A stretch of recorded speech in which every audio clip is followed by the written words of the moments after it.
Good morning, everybody. My name is Councillor Vicky Sade. Welcome to the meeting of the Cabinet of BCP Council on Wednesday, the 6th of September 2023. I'm the Chair of Cabinet, and Councillor Miliel to my right is Vice Chair as Deputy Leader of the Council. So before we get started, I'm going to refer to our Democratic Services Officer, Sarah, to do the housekeeping. Oh.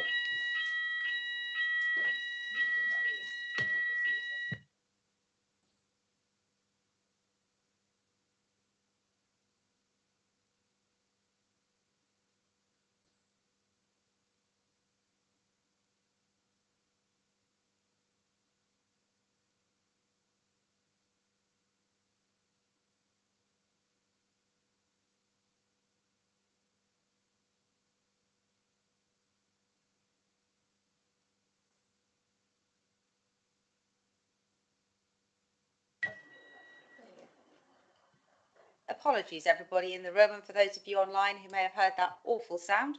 The reason that we start a cabinet meeting at 10:15 is because there is a fire alarm which is supposed to happen prior to 10:15, but obviously on this occasion that didn't happen. So apologies if that gave your ears a bit of a clear out. I shall now pass to Sarah for the housekeeping. Obviously, if there is another fire alarm that sounds like that, it probably won't be a test. Thank you, Leader. Please note that this meeting of the Cabinet is being recorded by the Council for live broadcast and will be published on the Council website for a minimum of 6 months. Please could everyone present follow these ground rules. Only speak when invited to by the Chairman. If accessing via Teams, always turn on your video function when invited to speak and state your name. Please use your microphones when speaking and mute or turn off your microphone when you are not talking. If you're accessing via Teams and would like to speak on an item, please indicate by utilising the raise your hand feature in the bar at the top of the Teams window. For those in the room, if the fire alarm sounds again, please exit the building by way of the nearest available signed fire exit route and make your way to the assembly point along Braidley Road, under the flyover, or in the surface car park at the front of the building. Finally, please ensure background noise is kept to a minimum and mobile phones and other devices are turned off or switched to silent for the duration of the meeting. Thank you. Thank you, Sarah. So we'll move straight on to the meeting then. So agenda item 1 is apologies. I do have apologies received from Councillor Andy Hadley. He has an engagement that we couldn't move, and as he has no substantive items on, I've accepted his absence for today. Obviously with Cabinet there are no substitutes, so there are no substitutes to declare. Do we have any other apologies? Certainly there's nobody from Cabinet missing. No. Okay, so item 2, declarations of interest. I have a declaration of interest from Councillor Martin. Thank you. I'd just like to declare my interest in relation to my role as a director / trustee of BH Live, in case I need to speak later on, but I am aware that I will not be able to vote. Thank you. Thanks, Councillor Martin. Councillor Earl. Thank you, Leader. I am a member of the SLM Everyone Active Poole Leisure Centres. Thank you. Any others? No. Okay. So we will move on to agenda item 3, which is the confirmation of minutes. I'm happy to propose the minutes of the meeting which took place back in July. Do I have a seconder? Councillor Wilson, thank you very much. Does anybody have any errors or issues on the minutes? If not, then we can take unanimous agreement that the minutes are true, accurate reflection. Okay, agenda item 4 is our public issues. So we had no petitions or questions submitted from members of the public on this occasion, but we have had 4 statements, all relating to agenda item 8, Poole crematorium, 3 of which are going to be read out by the clerk. But can I invite Reverend Paul Hockley from Churches Together in Poole to read out the first statement? Thank you, Reverend Hockley.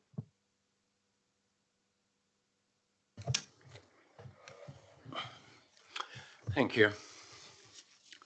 I'm Secretary of Churches in Poole Together, Churches Together in Poole.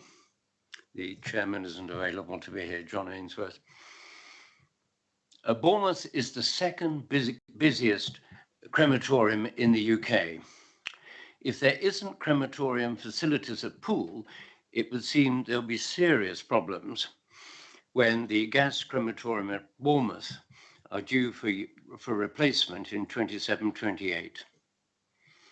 The current profit of bereavement services is apparently 1,178,000 after deducting 365,000 yearly cost for 2 new cremators. It still leaves a profit of £813,400 into the council's general funds.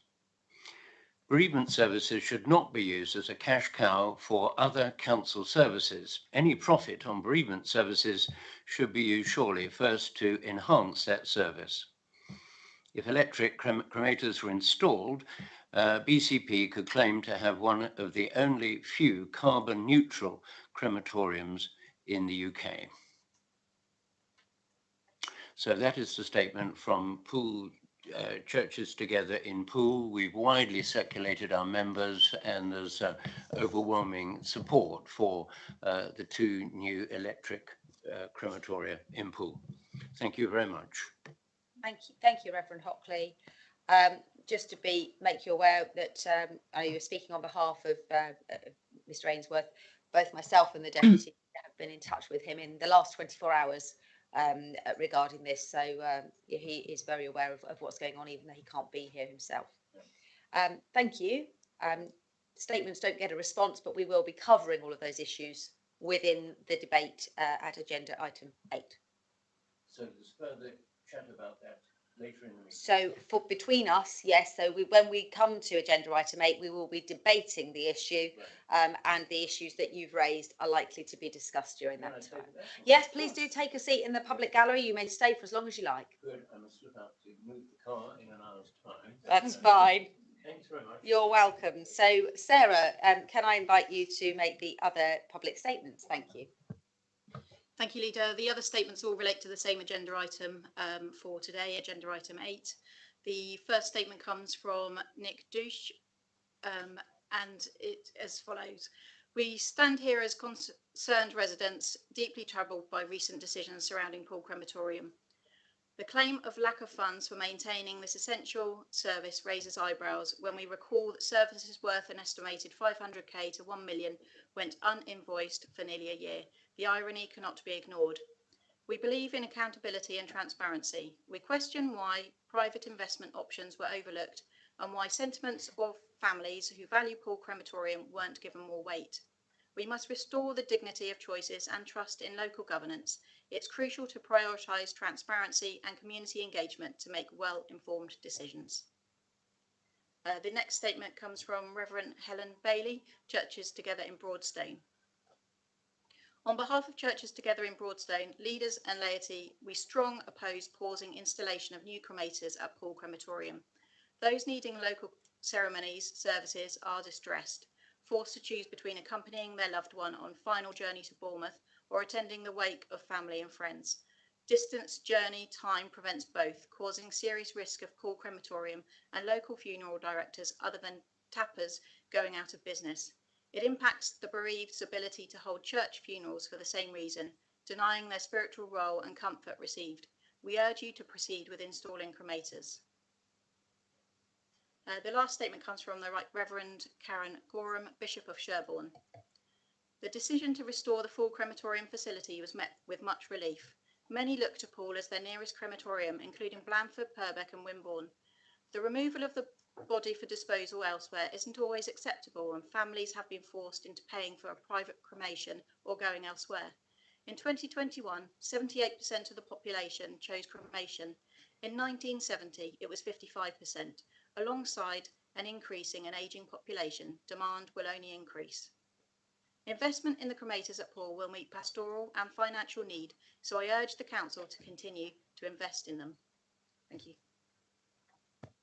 Thank you, Sarah. As I say, those will all be issues that we'll discuss when we get to the item 8. That brings us agenda item 5, recommendations from the Overview and Scrutiny Committees. I see that we have Councillor Bartlett, who's the chair of the Corporate and Community Overview and Scrutiny Committee online. He can't be with us in person today because he's He's had a positive diagnosis, I believe, of something that we don't really want in the room. Steve, do you have any recommendations not otherwise included on the agenda? And do feel free to pause and cough if you need to. Yes, thank you, Vicky.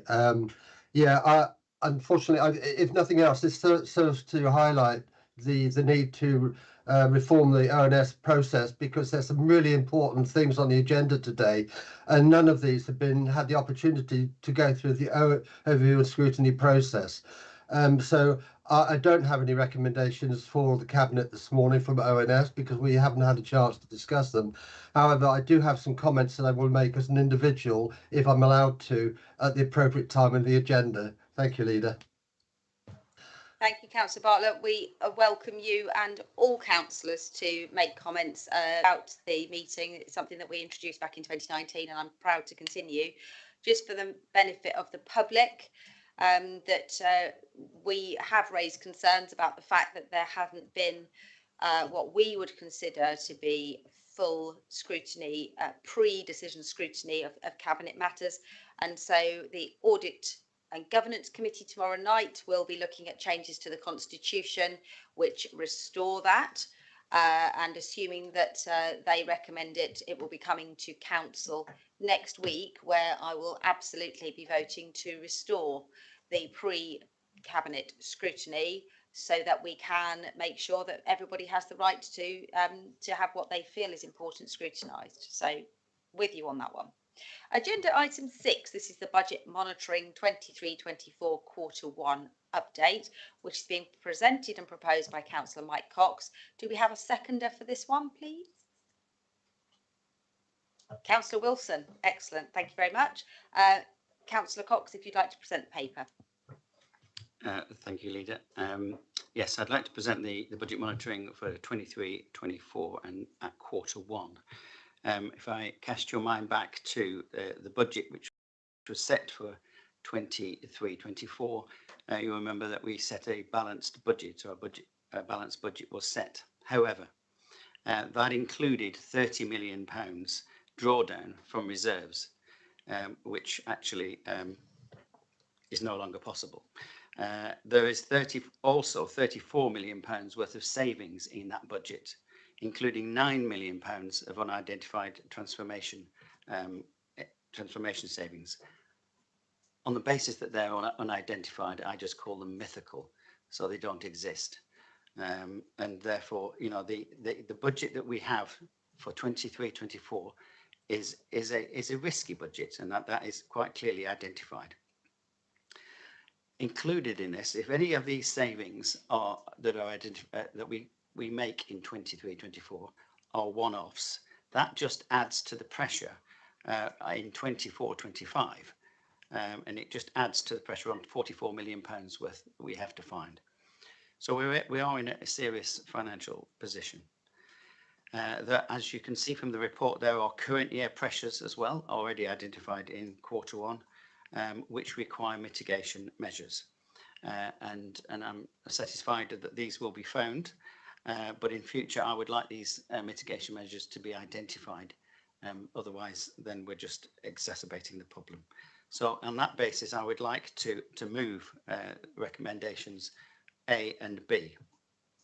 As you can see from the report, the scale of the challenge in 24-25 is absolutely immense, and we only need to look at what's happened to Birmingham City Council in the last few hours to see that we all councils, not just BCP, are suffering intensely, and it's really disingenuous on Her Majesty's government to claim, as the Prime Minister claimed this morning, I believe, that local government was well funded.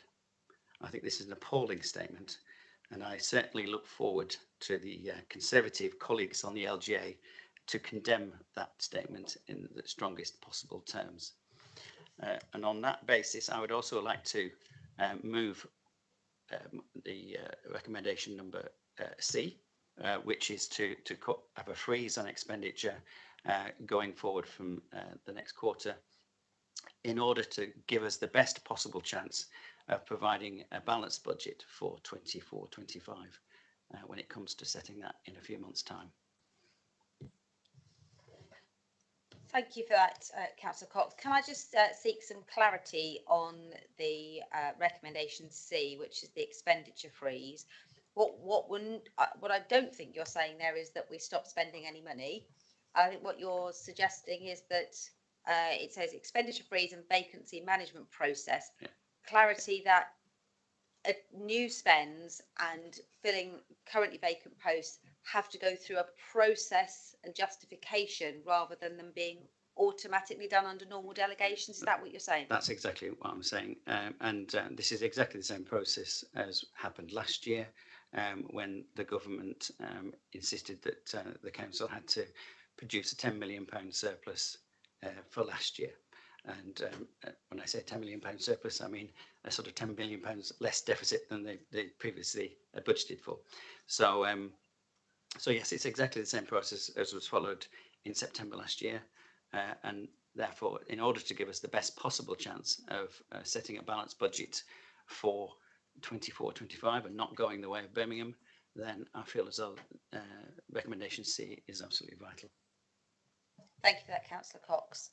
So before we, as we do with our protocols now, is that we invite any members who are not on Cabinet to ask a question or make a comment so that can be brought into the discussion and then answered by the Cabinet member. At the moment, I can only see one member of Council who is involved outside of Cabinet, which is Councillor Bartlett, who hasn't indicated he wants to say anything on this. I'm going to give him a second to put his hand up if he does. Can't see his hand going up, so I am going to pass straight to Andy Martin. Thank you, Leader. Well, it's just really a question for Mike. Given that there'll be a number of members of the public watching this and obviously concerned about all the publicity around Birmingham and the other councils that are in a difficult position, I just wondered if you could give us some sort of an update or reassurance about how the process is going as we head towards setting our own budget next February. Your assessment of how well we're doing in staving off any substantial problems like 114. Thank you.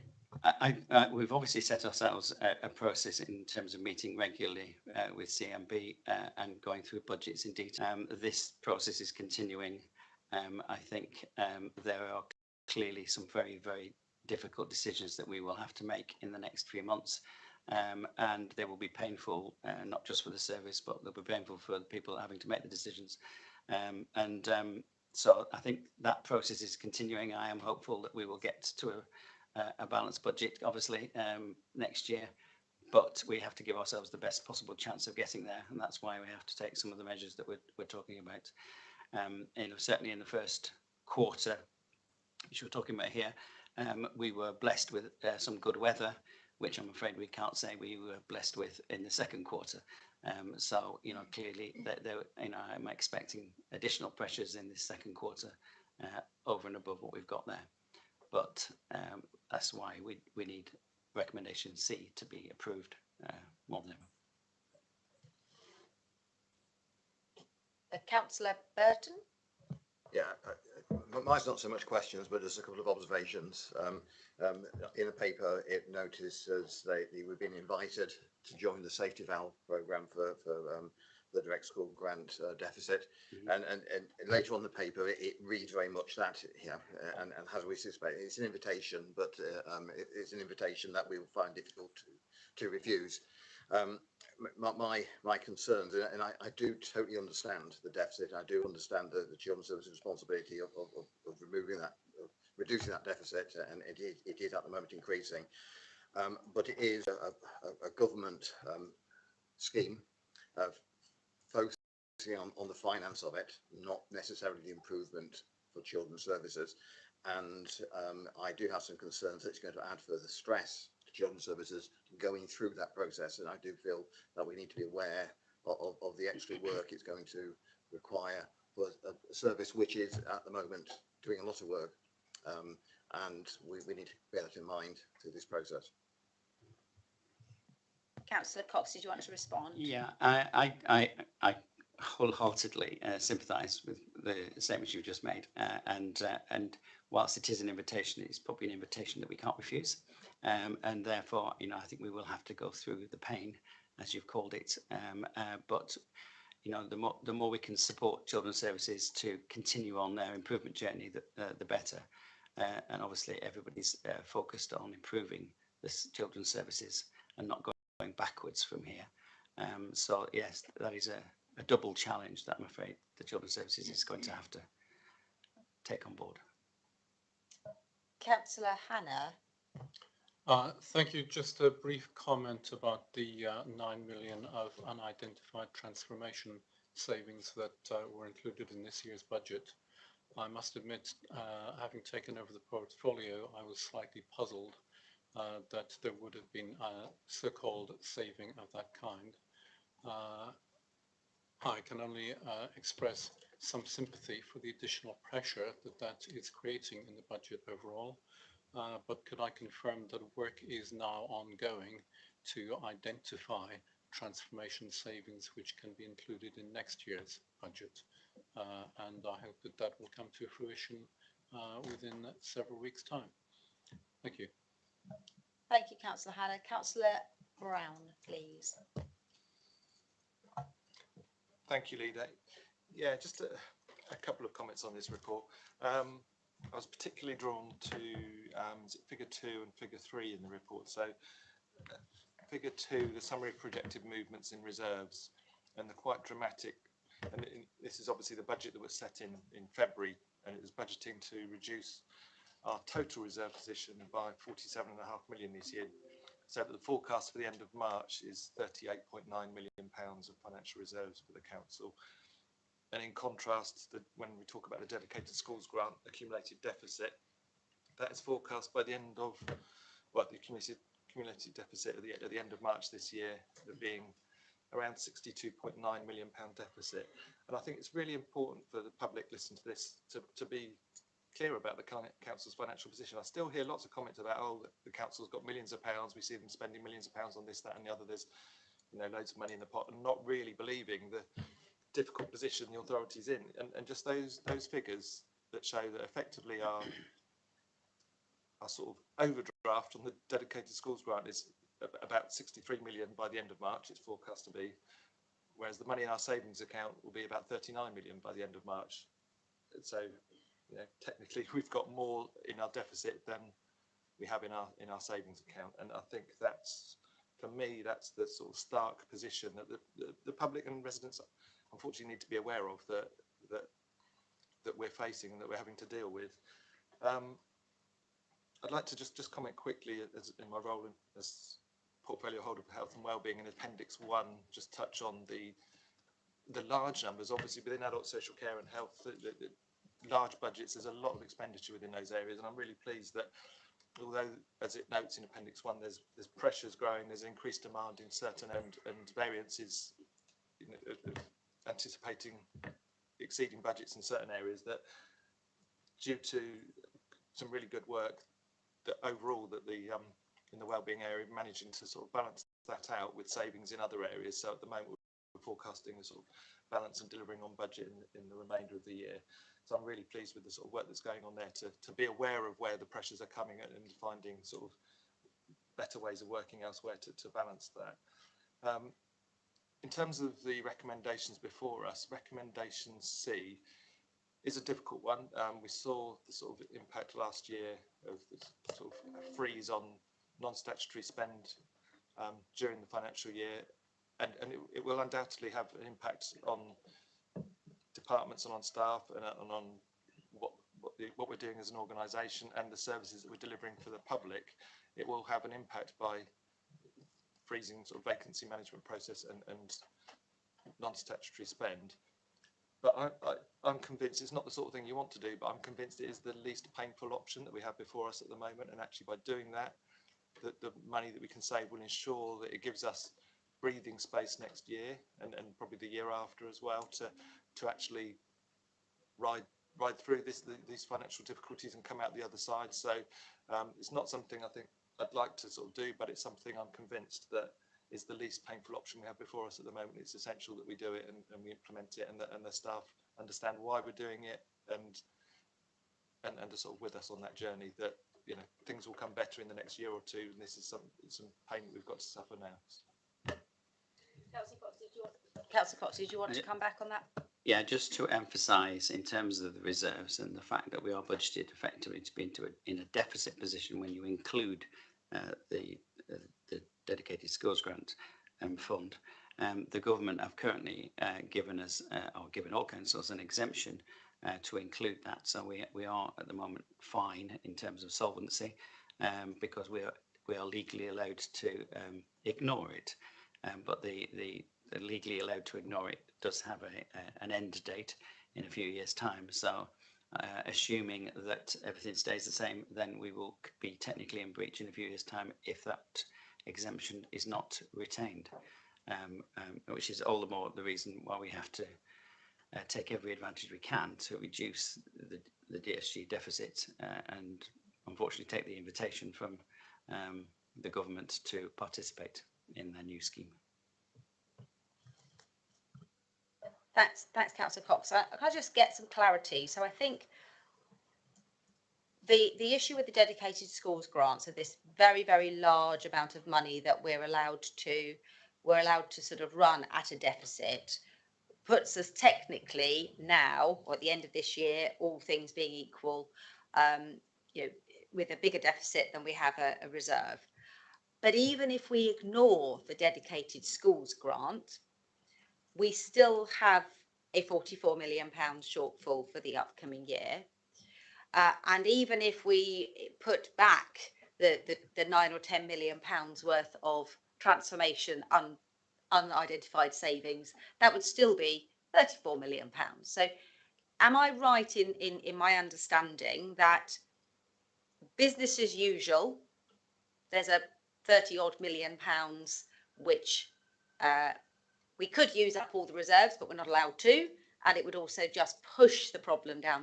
And actually we had 80 odd £million in reserves at the beginning of the last financial year, and so effectively it's been a failure to address a continuing overspend over a period of years that has got us to this position.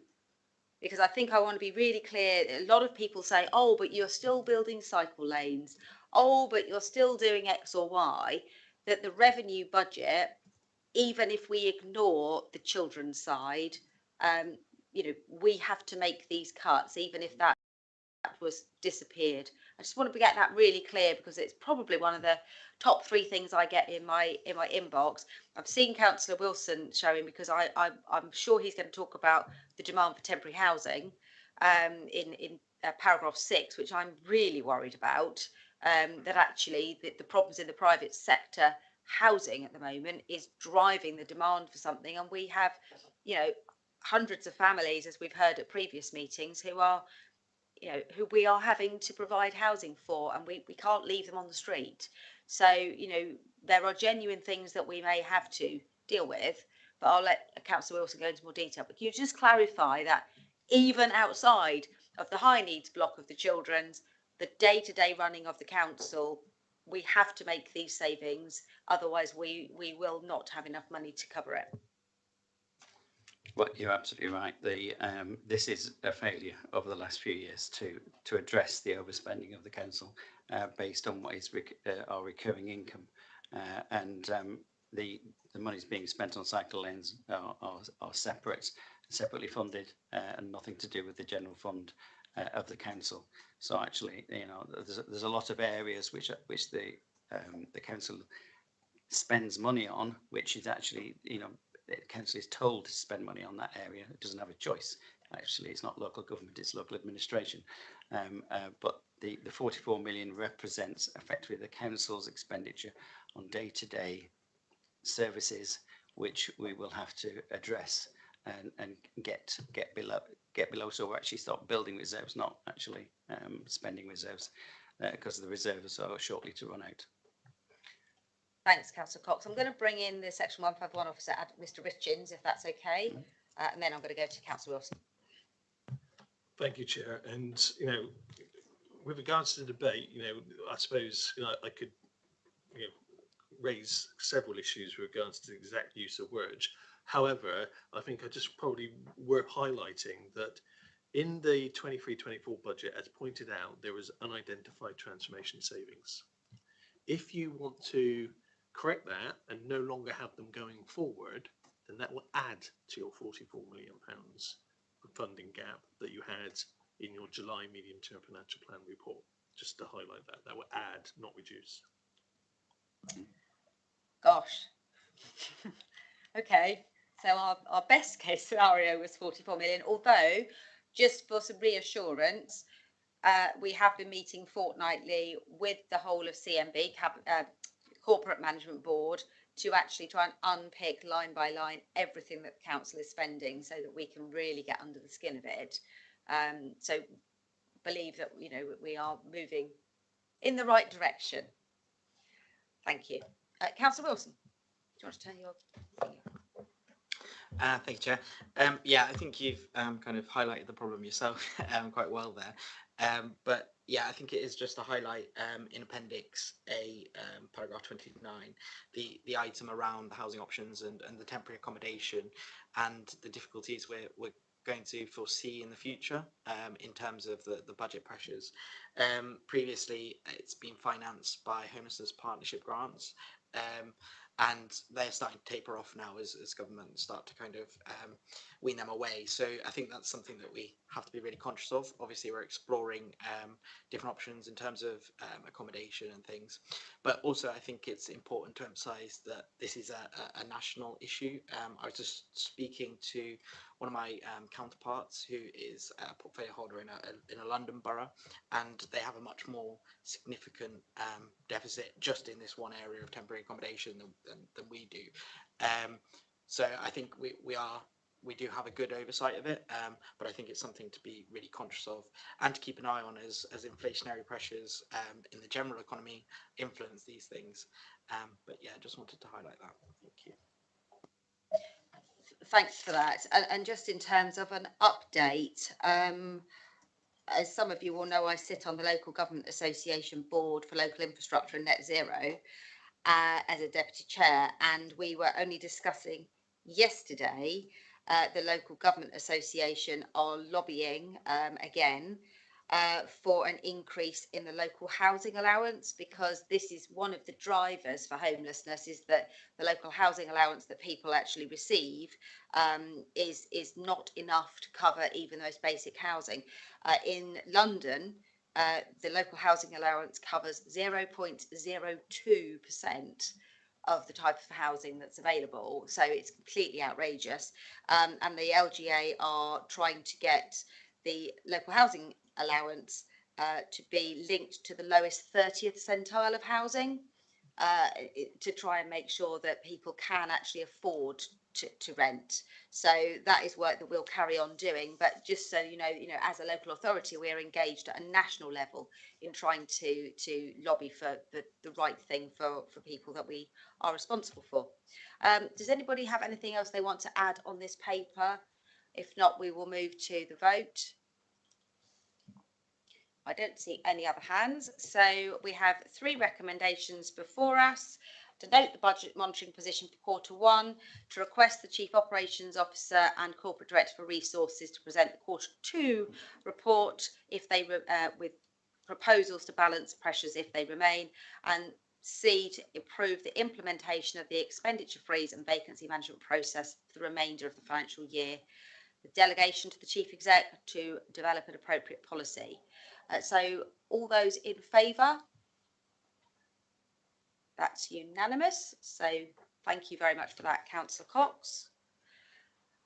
That brings us on to agenda item 7, which I'll be presenting, which is the response to the best value notice. Do I have a seconder? Councillor Earl, as deputy leader, happy to second that one. So there's been an awful lot of publicity about the best value notice, and just to sort of put it into some context, there's a lot of detail in the background here, but when the council made a decision last summer to apply for a capitalisation directive to resolve the shortfall in the transformation process, one of the conditions of applying for that capitalisation directive was an assurance review. In the event, the council did not take up the capitalisation directive, but having made that request, that triggered an assurance review by the Department for Levelling Up Housing and Communities anyway. We had no idea at that point, or the previous administration at that point didn't know how long that would take. The chief executive decided himself to do his own internal assurance review that was running alongside. And as you'll see in the paper, the external review that was undertaken by a former chief executive on behalf of the Department of Levelling Up Housing and Communities was undertaken in the spring. Because of the local elections, it did not present its recommendations before May. It would have been wholly inappropriate and could have been seen as showing some influence in the democratic process. So that was held over. After the elections, interviews were taken with the former leader, myself as the new leader, and attempts were made with the former substantive leader, former Councillor Mellor, unsuccessfully to meet and actually go through any amendments or updates to that review. She submitted that review to the Department of Levelling Up Housing and Communities, and the department then have a series of options, as we read about in the Echo. We did a detailed interview with Jason of the Echo to explain what the options were. So the department could have done nothing. That would have been a slightly odd response, bearing in mind the issues raised within the review, which is attached. They could have done this, which is the next lowest level, which is to put in a best value notice, which actually makes comment on issues that they want the council to focus on and requires us to keep in communication with them and report back to them regularly on the progress we're making on the issues in the assurance review. Or they could have actually taken some direct control of what we can and can't do. And one of those may have been to deny us the opportunity to apply for things like grants. That would have been a huge problem to us because, you know, as with lots of councils, there are brilliant opportunities to apply for things which we would have been denied, and I'm really pleased that they felt that the best value notice was a great way forward. I think one of the reasons that they decided to go with the best value notice is that they were assured by the previous leader, Councillor Broadhead, in the 6 weeks or so that he was actively leader of the council, and the discussions that were had with Graham and with myself immediately after the election, that actually lots of the issues that were there had already started to turn around. And I think we need to recognise Councillor Broadhead did draw a line in the sand when he became leader of the council to stop some of the behaviours which were driving some of the problems. So the purpose of this is to accept both assurance reviews, and the action plan which is attached shows quite clearly which actions were the result of the department's external review, which actions were the result of Graham Farrant's internal review, and we've actually gone ahead with all of them and produced an action plan which addresses each of those issues. The main issues, as you would expect, were the potential unrealistic expectations of the transformation agenda, the high-risk financial strategies that had been undertaken, and the ambitious MTFP and the finances that we're all concerned about, the member behaviour, the Future Places Urban Regeneration Company, and whether that was behaving as it was expected to do. They were the real main issues, but there are some minor issues around in there as well to do with the constitution, etc. So the purpose of this report is to accept them, note and accept the best value notice and agree the action plan, ensuring the progress is made. And I'm really, really pleased that when you look through the action plan that was completed very quickly, this assurance review and best value notice were only received by the council on the 3rd of August. Some of the work was already in play, and I have to pay tribute to the officers who worked really hard to bring this together. But if you actually look at the progress at the beginning of this, over a quarter of the actions have already been completed. Almost a half are progressing well, another quarter have started, and there are only 3 items on the review which haven't started yet. They are item 23, which is around senior leadership training. That obviously takes a little bit of time to progress, and I'm sure Mr. Farrant will be able to update us. And the other 2 are 33 and 34, which are governance reviews of our external companies. Now, bearing in mind that the first meetings of those various companies will only just be happening, the appointments to those companies will only have been made in the last 6 weeks or so. It's unrealistic that they will have begun yet, but they all have timelines on them. And so I'm really proud of this. One very late addition, I don't know whether it's in here, but one of the most frustrating things for me when we started the transformation process was that there was always going to be member oversight of that process. That was agreed back in 2019 and should have come in early 2021 when the strategic implementation partner was appointed. That didn't happen, and despite many attempts to try and get that off the ground, that the transformation working party has not started. Yesterday, I did agree a leader decision to begin that work. The terms of reference have been formed. Councillor Hannah has got, I think, all bar one of the members of that working group has now been confirmed to us, and they'll be starting work really quickly. So that probably won't be reflected in the action plan because it's all happened in the last 24 hours, determined to get that in place. Do we have anybody from outside of Cabinet that wishes to speak on this item?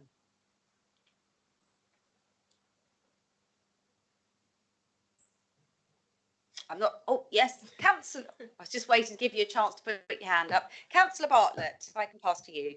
Yeah, just to comment on your last statement, Leader. I'm delighted that that we're going to progress with this oversight committee for the transformation programme. As you say, it is something we've been pushing for a long time.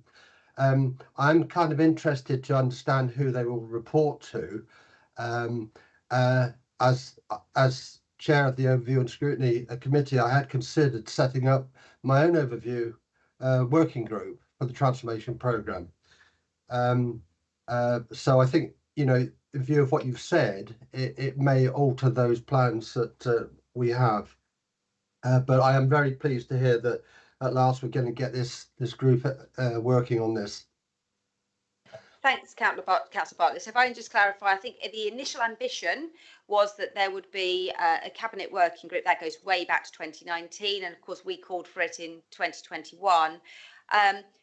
There's a full expectation with the restoration of pre-decision scrutiny that the Cabinet will receive a regular report on the update from that, which will be subject to scrutiny. So there will be the opportunity that Councillor Hannah will come to scrutiny on a regular basis. I think we were expecting at least sort of 6 monthly basis with an update, so that you can scrutinise the work of that working party, and that allows the breadth of the council to be involved. And not only that, it also allows the public their right to challenge and scrutinise and ask questions. So it gives us that sort of very close working thing that we can be doing at pace, and then the regular update to scrutiny. And that will come, I would expect, assuming that full council endorse the proposals to restore Overview and Scrutiny Board, that would come to that main board. Thank you. Thanks, Councillor Bartlett. To Cabinet, any comments? Councillor Martin.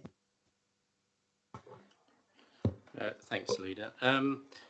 Just a couple of points, really, just picking up on what you were saying. I think this is a great piece of work by officers. And if you think this new administration has only been in for, 4 months now, the progress has been excellent. We're all aware, aren't we, of the reputation of the previous administration, the reputation of the council. We all know that a lot of people were extremely concerned about the governance and the behaviour and a lot of other things. So I think this is a huge step forward, and I hope as many people as possible. It's not exactly sexy stuff as far as the public are concerned, but I do hope as many members of the public as possible will be aware of the progress that's been made and the commitments that have been made.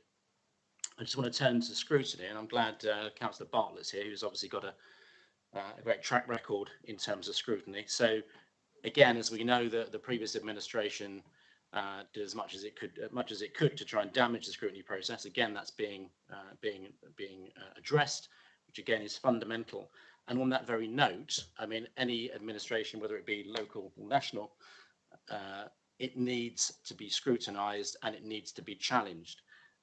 So my final point really is reference item number 12 in the action plan.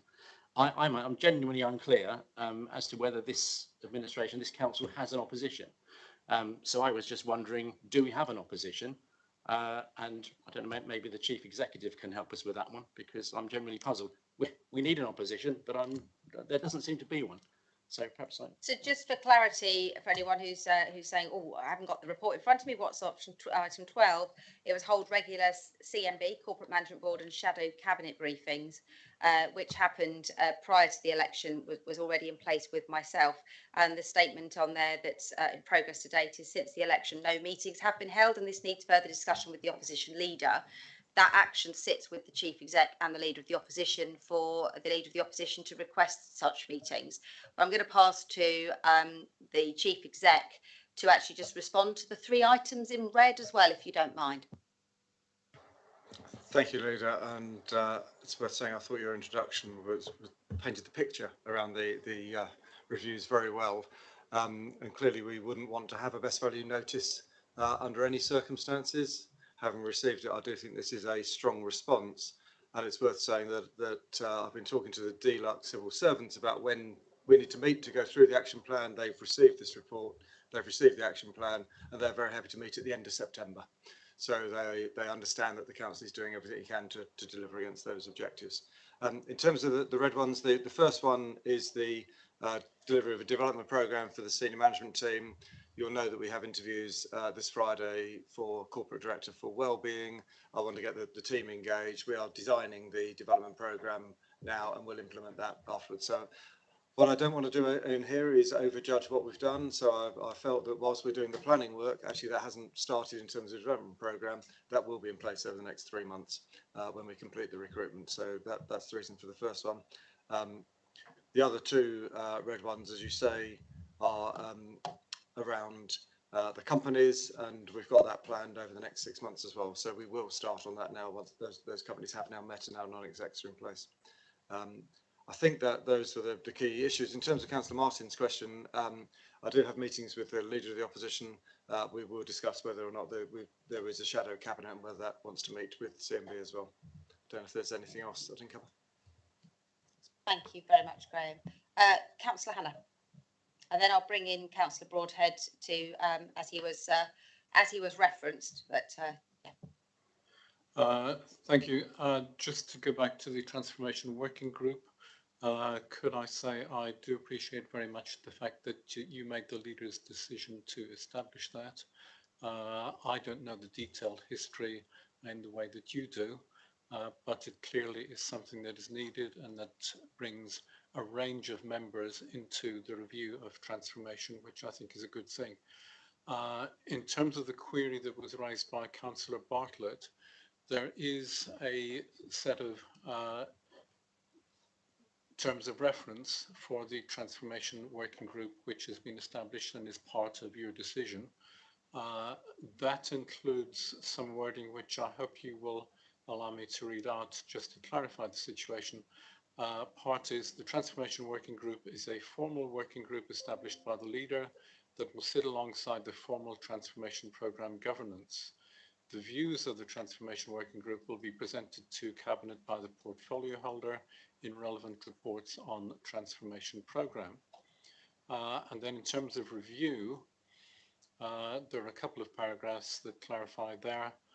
Where either Cabinet or the Corporate and Community Overview and Scrutiny Committee receives reports on the transformation programme, these will include a summary of work undertaken by the Transformation Working Group. The Overview and Scrutiny Committee in particular is invited to assess the effectiveness of the group's work from time to time to ensure that it is conducted in a timely and constructive way that achieves the purposes set out. So I hope that is a way in which we can all work together positively. Could I add that your introduction suggested that all bar one members of the group have now been nominated. In fact, there has been an update received during the course of the meeting confirming that all have now been nominated. So we have a full team, and I look forward to working with colleagues from other groups as we get started in the process. Could I just add a general comment about the action plan as a whole and say that I'm extremely impressed with the way in which that has been pulled together with the Chief Executive's initiative in undertaking the internal assessment and bringing things together preemptively and with the progress that has been achieved already that you already highlighted. So many thanks to him and to his colleague officers. Thank you. Thanks, Councillor Hannah. Councillor Broadhead. Yes, thank you, Leader. And sorry for coming out of order on this, and I appreciate your discretion. I was umming and ahhing about whether to come in anyway, but it seemed the appropriate point after Councillor Martin. Just following on 2 points. First of all, I'd like to completely agree with the Chief Executive and congratulate you actually on the quality of the summary. I think it was a really balanced, very detailed overview of the progress and the situation to date. So especially for those that might not have been following step by step all the way through. So yeah, well done on that. And I completely agree that, you know, a tremendous amount of progress is being made. And I think that's, you know, congratulations to everyone on that. On the specific point that Councillor Martin made, just agreeing with the Chief Exec, I'm not quite sure when this report was written, but the Chief Executive and I, as Leader of the Opposition, are meeting very regularly. And also there are a number of meetings that are being organised and are, I think it's difficult during the summer, but I'm sure dates are in the diary for different areas for our members that are interested in certain areas to be involved in as well. So I can give you the assurance that the opposition are very much involved, and I'm not quite sure when that was written, but that I can absolutely give you that assurance. One further point, and I've been reflecting on where we have gone wrong in the past and mistakes that might have been made, and hopefully then giving advice going forward about how some of those could be rectified. The issue of overview and scrutiny is one, and I disagree with Councillor Martin's view of that process, that it was all about trying to diminish the role of scrutiny. Colleagues will remember we had a corporate peer challenge done by the LGA, and as part of that we were criticised actually for our very heavy reliance on cabinet scrutiny rather than forward-looking scrutiny. And I think the mistake that the last administration made was taking that on board and then making instant changes to scrutiny rather than perhaps working with others to take that advice and have an external look at the process. I just want to make sure that when they're not falling into the same position again, because actually Assurance Review also criticises the lingering cabinet-focused scrutiny. So I would urge maybe bringing other people in as we look to evolve the overview and scrutiny process. And again, I would say the same with Future Places. Future Places in the Assurance Review criticises some of the perceptions around Future Places, and a way to criticise that is to get an external pair of eyes to come in and give you a very honest view of what the situation is, and again, as decisions go forward on that. So that would be my only recommendations, looking back at the mistakes that the last administration made. It was quite often, here's a way to fix a problem, and sometimes it's always worth bringing in a fresh pair of eyes. But completely agree with many of the comments that have been made during the course of the discussion. Thanks for letting me come in out of order. You're very welcome, Councillor Broadhead. Just for clarity, the report was only written in August, but it's specific. So it's not a, there was the report doesn't suggest you haven't met with the chief exec. What it actually says is that there haven't been regular CMB and shadow cabinet briefings, and that so those meetings haven't taken place, and that is to be discussed with the opposition leader about whether it's something that you feel is valuable. So it's not about individuals being on committees, it's about that collective, which was taking place on an irregular basis with a group of us, with the whole of CMB. So that's specific. So I certainly wouldn't want anyone to be given the impression that you weren't having meetings with the chief executive.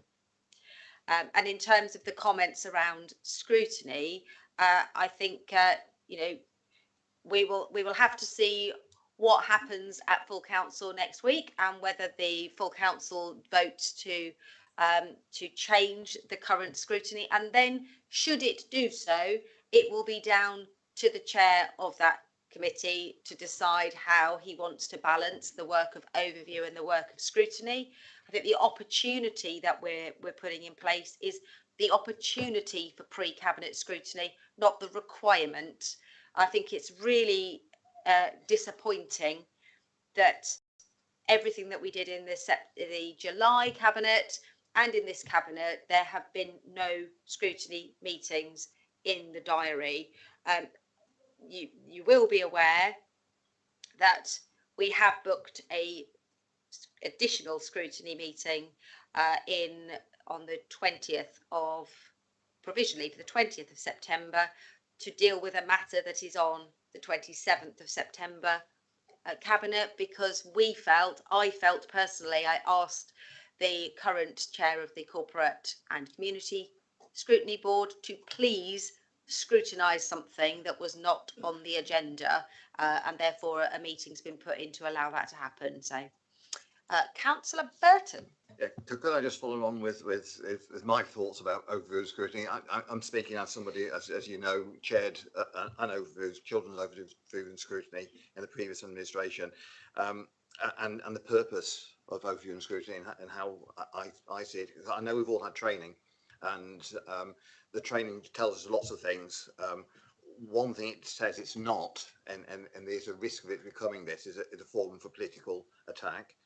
What it is, one of the things that gets described as a political friend, a critical friend. Scrutiny should be embraced, in fact cherished, because it's one way that members that are not on cabinet can give their experience and ideas in a formal setting. They all have a chance to do it informally through emails and chats, but it's a formal way of helping cabinet members improve. Good scrutiny, it should be embraced, and there's lots of ways of doing it. Personally, I enjoy going to children's overview and scrutiny now, because I learn things, and I think we should all strive to do that. Thanks, Councillor Burton. Councillor Wilson. Thank you, Chair. Yeah, I think it's really positive that the former leader of the administration is reflecting on some of the mistakes that have been made, and I think this action plan kind of highlights some of those, but more importantly, it gives us a way forward.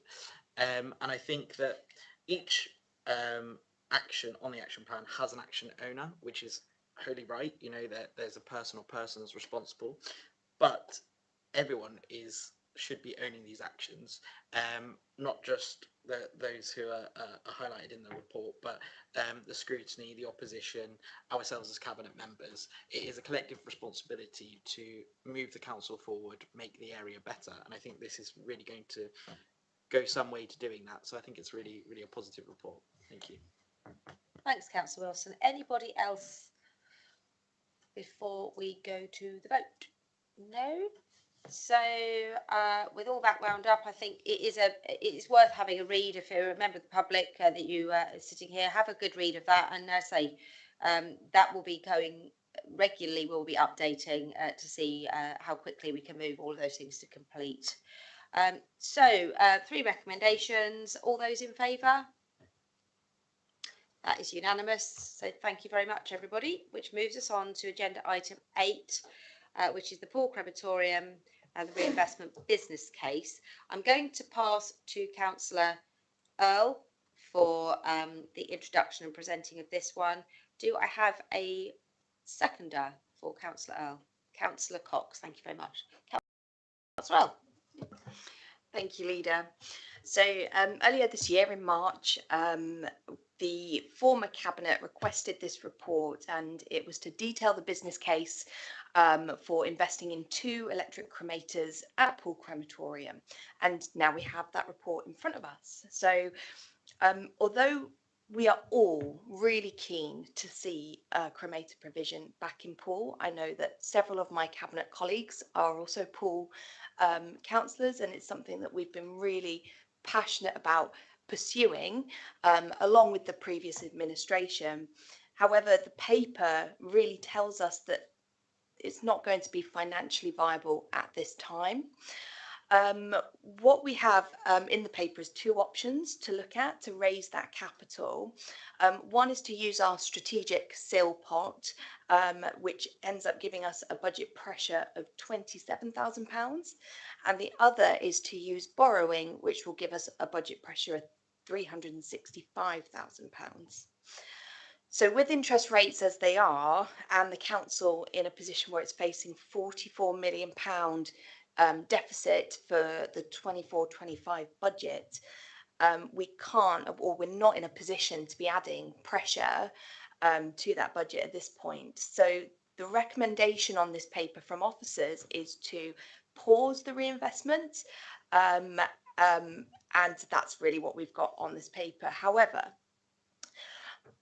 as an administration, we have been very clear with ourselves and with the public that we don't really want to leave any stone unturned to try and get some sort of cremator provision back at Poole crematorium. The current recommendation requests we ask officers to bring alternative options forward, which is what we want as Cabinet, but I'd actually like to amend that to show this Cabinet's commitment to truly exploring all the options alongside the industry. And having spoken to those in the industry and those in the faith community, we all agree to support this approach. It's something that wasn't looked at by the previous administration, or at least not in our knowledge, but because of the financial situation at the moment, we really don't have another option. And actually, I think this could be a really positive thing, because we'd be working with people in industry who actually benefit from the service, but who also have an interest and an expertise in that as well. So what I want to do is actually amend the recommendation that's been put forward. So A remains the same, which is Cabinet agrees option 1 to pause a reinvestment decision in new electric cremators at Poole crematorium and review the future operating model for BCP bereavement care services. And then B, we're going to make into recommendation C, and instead recommendation B will be Cabinet members commit to meet with representatives of the bereavement industry and faith sector to discuss the feasibility of working in partnership to deliver cremator provision in Poole crematorium. And then the final recommendation, which was B but is now C, Cabinet asks officers, and we're going to amend this, to prepare a detailed financial review of the service and present options for investment and operational delivery models to a future Cabinet. So we're hoping that that recommendation actually encompasses what we as an administration want to do. Oh, excuse me, Leader. Yes, just going to bring in the monitoring officer. Thank you. Could I ask Councillor Earl if you could send that in writing to Democratic Services, please? Thank you. We'll send that straight across to Sarah. Or we have the discussion. So yeah, just to conclude, I think we have already been speaking to those in the industry and the faith sector about this approach. I think it's actually a really positive way to look at this point, and particularly in the financial context of interest rates, but also the council budget. I think it's the right thing to do to look at how we can move this forward collectively rather than trying to do it alone, which we can see from this paper it's not a viable option. Thank you. So Councillor Earl, can you just extract that option, the recommendation B and the revised recommendation C, so that can be circulated and checked? I'm going to just add some clarity before we sort of take this out, and that is to say that, you know, I absolutely would like to see A, provision in Poole, and B, electric, you know, highly efficient, environmentally clean provision. And at some point in the next few years, we need to be replacing the gas cremators in Bournemouth, and we need to make sure the option is open to look at that in Poole. I think the really important thing here is that the original paper that came in 2022 and promised an update in 6 months and a provision within 18 months, and that 18 months would be March 2024, it's completely unrealistic, because what we're discovering now is that in that paper in March there was absolutely no provision made to actually fund this, and that the proposal to go ahead with this electric cremator has a potential start date of 2025 anyway. So it was totally unrealistic what was being said in September 2022 and then again in March 2023. So the provisions of those things couldn't happen. Even if we were to go ahead today, the earliest date there would be a cremator in Poole would be 2025 if everything went to plan. So, you know, I think that has to be, the reality has to be said, that the information there was, for whatever reason, overly ambitious, and in fact there are still question marks over whether January, February 2025 are even realistic. So I think that's really important. Have you now got the revised, and monitoring officer, are you content with, you haven't seen it? Okay, so can we leave you to have a look at that while we open it up? Are there any members of the, Councillor Earl, can I just ask you to look at those statements and just see if there's anything you want to add when you sum up around the specifics in those statements? Anybody wish to speak? Councillor Broadhead. Yes, thank you very much, Leader. A few comments on this one. And again, you know, really good introduction. This has been an issue which has been brewing for some time, and it is, as we all know, a very, very important as well as very emotive issue in Poole. And we always have to tread very carefully when we're talking about this area, because it is something that's really people. Just addressing your last point, Leader, about the previous papers not coming with funds to address the issue. My recollection of both of those papers was the one of them was looking at options, and then the last paper that was agreed, I think in March this year, was a decision to bring back the details of the final proposal. So it wasn't a decision to commence immediately, it was to bring back this paper, which was, and how are we going to do it? So I suppose one of the criticisms, I suppose, of this paper is that it doesn't really follow through with that. It brings yet another business case forward. But you know, we are where we are, and the decision's got to be made. I think Councillor Earl is exactly right. This work has to and should be done and co-curated with our community, particularly our faith industry, people like churches together. That has been happening for some time. We've done a lot of very close working both through politicians but also through the officers, and indeed many of those community engaged members have been testing and teasing the previous proposals, and I think were pretty instrumental in the decision that we took earlier on this year to finally get on and make a decision, stop kicking the can down the road, and move forward with this. One of the things that has been the big question around this moving forward is, are we content that the lost business that has been lost to sites such as Litcham Travers will not return to the council? So this paper basically says that there will be a certain amount that will return, and the argument that has always been made by many, including myself, but actually bear in mind the last decision that we took at the last cabinet was as a recommendation that came through for overriding scrutiny, was that first of all we needed to get on and make a decision and deliver this, and secondly there was a perhaps a more optimistic view than some of the business cases that have been presented, that because Poole crematorium is essentially a civic function, that some of the projections around the level of business that would return have been on the pessimistic side. Having said that, as this paper says, even with those what some consider would be relatively pessimistic projections, if this was funded via the strategic SIL, we are talking about, it's not $1 million question, it's a £27,000 question. And £27,000, even using those pessimistic projections, £27 revenue pressure, is well within the parameters, I think, of what is doable, and also well within the parameters of it.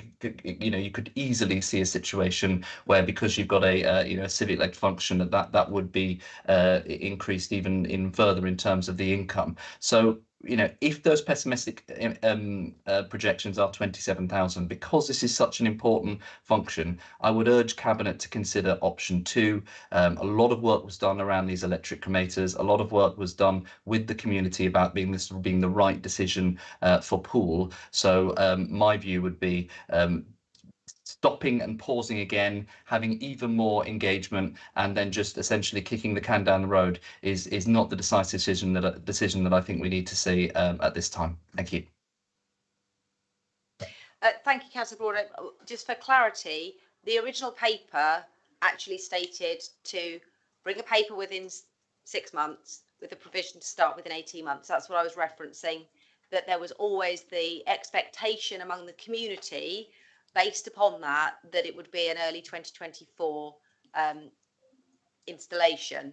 I just wanted to clarify that was not possible. So there's two separate things there. One was the what did that paper say, and then there was the what did the March paper say, and the March paper then said that this would be added to the capital programme, but it didn't allocate any funds, which you've just clarified. So there's two issues there. One is around the timing expectations, and one is around actually nobody answered the question of where this would come from. So, just wanted to put that clarity there. So do we have any other councillors wishing to speak who are not Cabinet? I don't see anybody. No other councillors are in attendance other than Councillor Bartlett, who is not indicating. So I'm going to move now to the Cabinet debate. Who would like to speak on this one? Councillor Cox, did you want to say anything on the finances? I would just like to reiterate Councillor Broadhead used the word pessimistic, and I would translate that to be conservative, and he doesn't want to be conservative, which is unfortunately a very difficult situation for him, because I think that's why we're in the position we're in financially, is that we weren't conservative enough in our budgets, and therefore I would disagree with the tone he's taken, and say that we need to be conservative in what we do in all of these aspects. And I would also state that he's taking the option whereby we use all of the SIL, which would deprive an awful lot of funding for an awful lot of areas in and around Poole and BCP, which would rule out any other funding. So those are the comments I would make. Thank you very much. Anybody else wishing to speak on this one? Councillor Brown, as the ward councillor for the current Poole crematorium. Thank you, Leader. Yes, Poole crematorium is in my ward of Bearwood and Merley, and I have visited it in the past and to see the operation there. I'm glad the Leader drew attention to the March Cabinet meeting, because it's covered in our report about the fact that we're here because the March Cabinet meeting sort of agreed to invest in electric cremators at Poole crematorium, and I must say, to some fanfare pre-election, that was sort of used. but critically at that meeting, no funding was allocated or identified to be able to do this. And the report shows that it would only be fully operational. Now we're looking at the figures by mid-2025 anyway, so we're a couple of years away before it could be operational anyway, if we went that route and we invested the necessary funds in doing it. I'd dearly like to see Poole crematorium sort of restored to be operational. I think what's important for me, and I remember back in 2019 having these discussions about the crematoria in BCP, and the historic position is that, you know, historically there were 2 crematoria in the area, one in Bournemouth and one in Poole. But that's the position's now developed, hasn't it? So that we've got privately funded and privately operated crematoria now in Litchfield, Travers, and much more recently in New Milton. So if we went ahead with this investment, and there would be 4 crematoria within the area, and in that context, I just find it difficult to see that the markets can support 4 crematoria. It may be able to in particular ways of operating, but I think that's the historic context, that there are private crematoria within the area. And I think it's also useful to look sort of nationally, that there are many council areas in this country, quite significant council areas, that have no crematoria in their area, and that has to happen outside of their council area in neighbouring areas. So I think we've been in a way blessed to have 2 sort of publicly owned and publicly operated crematoria in the past in Bournemouth and Poole. But times change and things have moved on, and the private sector have sort of entered this market as well locally. I have read and listened to the representations we've had from the local industry and from the faith community, and the statements we've had this morning. And I'm really sympathetic to those sort of calls. But what is the real difficulty? I think most of us on the cabinet would dearly love to sort of make this investment and invest it in Poole crematorium, and that's it's sort of why we come into politics, isn't it? To sort of make the area better and seek investment for services for the public. But the real difficult position that we're all in, that none of us wanted to be in, is around the financial position of the council, which has been covered in previous reports and budget reports, and we've just had to make the difficult decision that we're going to freeze non-statutory expenditure for the remainder of this financial year to give us a chance of sort of keeping our head above water and not going the way that other authorities in the country that we've seen, not least of which Birmingham just this week. And in that financial context of the council, it is really difficult to approve what would be additional funding. And I take the point made in the statements earlier that it's the bereavement service delivers a surplus of, let's say, approximately 1.2 million a year, it's forecast. And by doing this, that would drop to a surplus of somewhere around 900,000. Looking at a sort of positive view, if we didn't get the amount of business, you know, it might be 600,000-700,000. So it's still a surplus to the council. But so I take that point. But to be honest, our budgets are predicated on a sort of £1 million, £1.2 million surplus from this service to sort of help fund the council. And in that context, it's really difficult to justify additional expenditure, because we know the gap that we've got next year, and we know the difficulties we're having, the difficult discussions we're having within the council to try and fill the 44 million or 44 plus million gap we've got next financial year. And this would add to that. And it would have to be at the expense, the investment in this service and the running of this service would have to be at the expense of other council services. And that's the real difficult position that members are in. It's not a simple, oh yes, let's do this, this is good, we'll invest the money there. Okay, we invest the money there, so where is that going to come from, and what other services are we going to cut within the BCP area? What are we going to withdraw? What are we not going to fund in place of funding this? So we are in a really difficult position. I'm quite pleased with there's been extensive discussions among cabinet members and political groups over the last few weeks to thrash through this. And I'm pleased with the recommendations we've come to, that we're not sort of closing the door.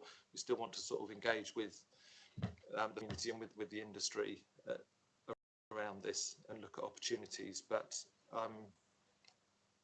I'm convinced that because of the council's financial position, which we have to prioritise, that the recommendation before us is the right one to proceed with, to pause on it. And things will change over the coming years. As we know, Bournemouth crematoria will be, you know, coming towards its life end within, what is it, 6, 7, 8 years.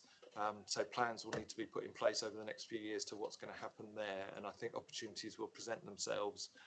So it's not saying never, but it's saying at the moment we just need to pause it because we can't reasonably fund this. So. Thank you, Councillor Brown. Anybody else on Cabinet wishing to speak on this? Just for clarity, Councillor Earl, in terms of the discussions with the faith sector, and of course it's not just churches together, it's the wider faith sector. There's people from other faiths that that use our crematoria, so we need to be mindful that churches together aren't the only one. That the conversations with them and with the independent funeral industries, is that looking at the potential of whether it is the council that owns and operates this, or the potential that it might be a third party that operates this? Because what I hear is people who are upset about the idea of not being able to be cremated in Poole, and for some of them they consider that to be Dorset because they don't consider Bournemouth to be Dorset, and obviously that's their right to believe that that's still the case. So if people feel a pull to that space, it doesn't necessarily have to be a council owned and operated building. It's about the ability for people to use an independent provider to have their final journey to that place.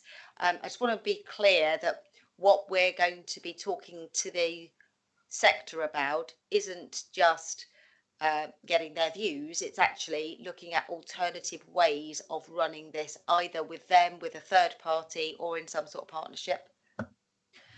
Absolutely, and I think really this is, it's more for me about risk. At the moment we're in a position with interest rates at where they are, it doesn't make sense for us to borrow to deliver it ourselves. But if we can spread risk across ourselves and partners, whether they are from the faith community or from the business community, it gives us a little bit more of a cushion rather than potentially putting us into an even further financial black hole. So absolutely, I don't think there are any limits to what we want to actually explore. It could be something around partnership, it could be something around the wider service, it could include different aspects of that. But I think that the aim needs to be to get those cremators into Poole. Like that's what we want to do, and making sure that we can do that in a financially sensible way rather than putting more pressure on the revenue budget. Thanks, Councillor Earl. Did any of the officers want to come in and say anything? Seeing any indications? No. So the recommendation before us, Sarah, I wonder if you could just read the full thing out for us, just for the benefit of officers and the public. We've certainly had a copy. So the recommendations are as follows. A, Cabinet agrees option 1 to pause the reinvestment decision in new electric cremators at Poole Crematorium and review the future operating model for BCP bereavement care services. B, Cabinet members commit to meet with representatives of the bereavement industry and faith sector to discuss the feasibility of working in partnership to deliver cremator provision at Poole Crematorium. And C, Cabinet asks officers to prepare a detailed financial review of the service and present options for investment and operational delivery models to a future Cabinet. Thank you, Sarah. So with that as revised, can I take a vote, please? All those in favour? That's unanimous. Thank you very much for that, Councillor Earl. So that takes us on to agenda item 9. I think this might be yours as well, isn't it, Councillor Earl? So this is the Levelling Up Fund Coastal Community Seafront Infrastructure Project. This is going to be presented and proposed by Councillor Earl. Do we have a seconder for this one? Councillor Wilson, thank you very much.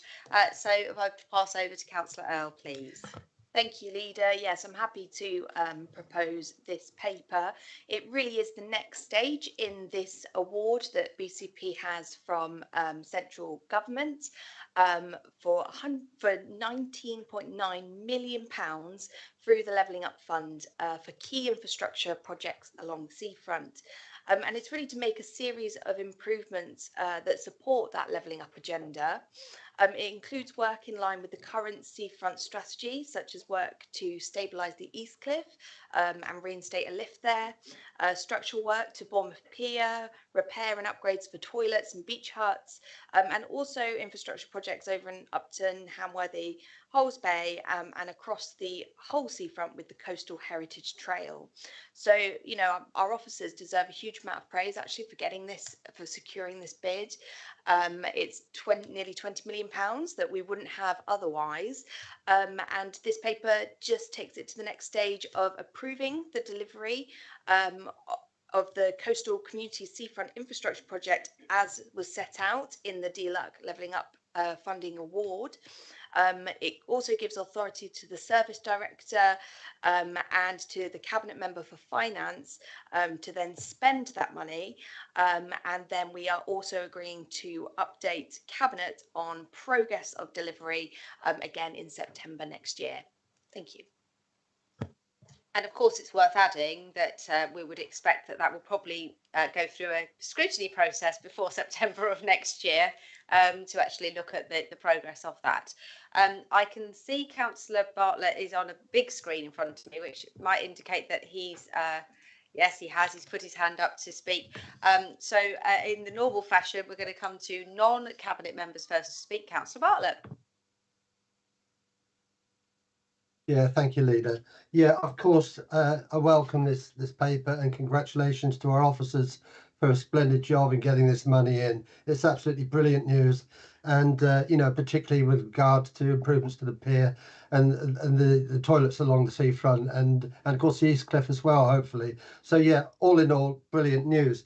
But I just want to raise one little red flag, if I may, and that is about the provision of infrastructure along the promenade, which will facilitate up to 9 additional beach located restaurant type pop-up type things. Now, my concern is that we don't recognise the risks of putting this infrastructure in without adequate planning consent.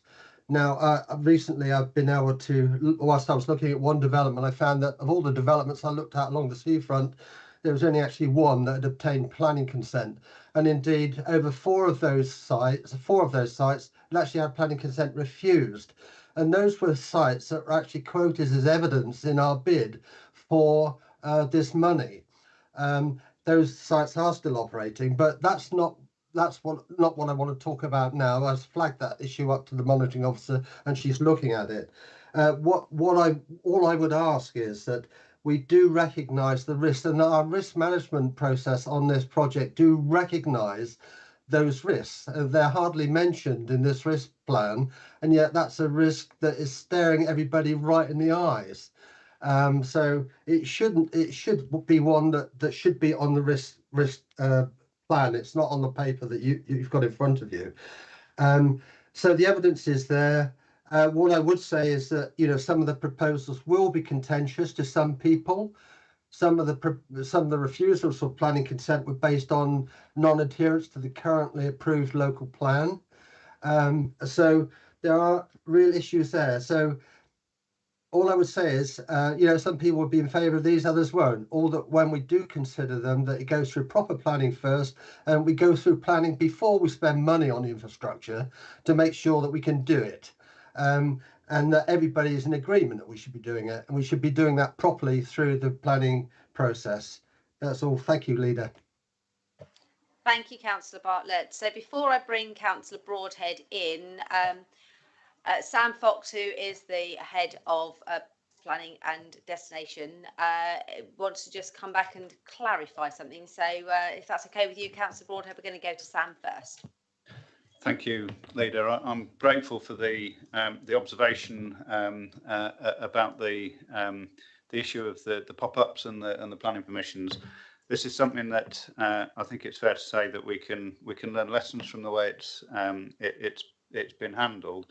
We do have a Chinese wall between the different officer groups and the planning aspects of these. So on the one hand, we have had applications put forward for some of these facilities. They're being dealt with by the planning team, and indeed we've got the planning enforcement team looking at whether there are actually any anomalies there, and that whether things should be operating when they don't have consent. So we've got a cross organisation working group looking at that now. I'm confident that we are learning lessons from that, and I'm also confident that where temporary beach pop-ups are appropriate, they're a very useful addition to the vibrancy of the seafront. But where they're not, and that tips in planning terms, we are very keen to take action and are doing so. And I can assure Cabinet and the public that where those aren't appropriate, we are making sure that we're not dealing with these in a way that is any different to external third parties and the way we would handle their applications. Thank you. Sam, can I just come back and reflect the point that Councillor Bartlett made about the risk register, whether it is worth adding to the document about the risk of planning process and objections delaying or affecting what money can be spent on. I am aware that there was recently a change that was communicated from government that allows us to, if necessary, move a small amount of, I think it's 10% of the money, between schemes that are on the Levelling Up Fund bid, but they don't allow us to move to any schemes that were not listed outside. So should there be any issues in terms of risk, that mitigates it, because we might be able to spend more on something else within it. But for clarity, we can't go outside of the remit of what was listed on that original bid in terms of the site specific matters. Yes, that's correct, and I think what hopefully I can reassure Cabinet that we'll be looking at through the project management of the LUF fund. We'll be picking that up and working with the Director of Finance to make sure that we're within those parameters. Councillor Broadhead, do you want to stay there, Sam, just in case Councillor Broadhead has any other similar issues?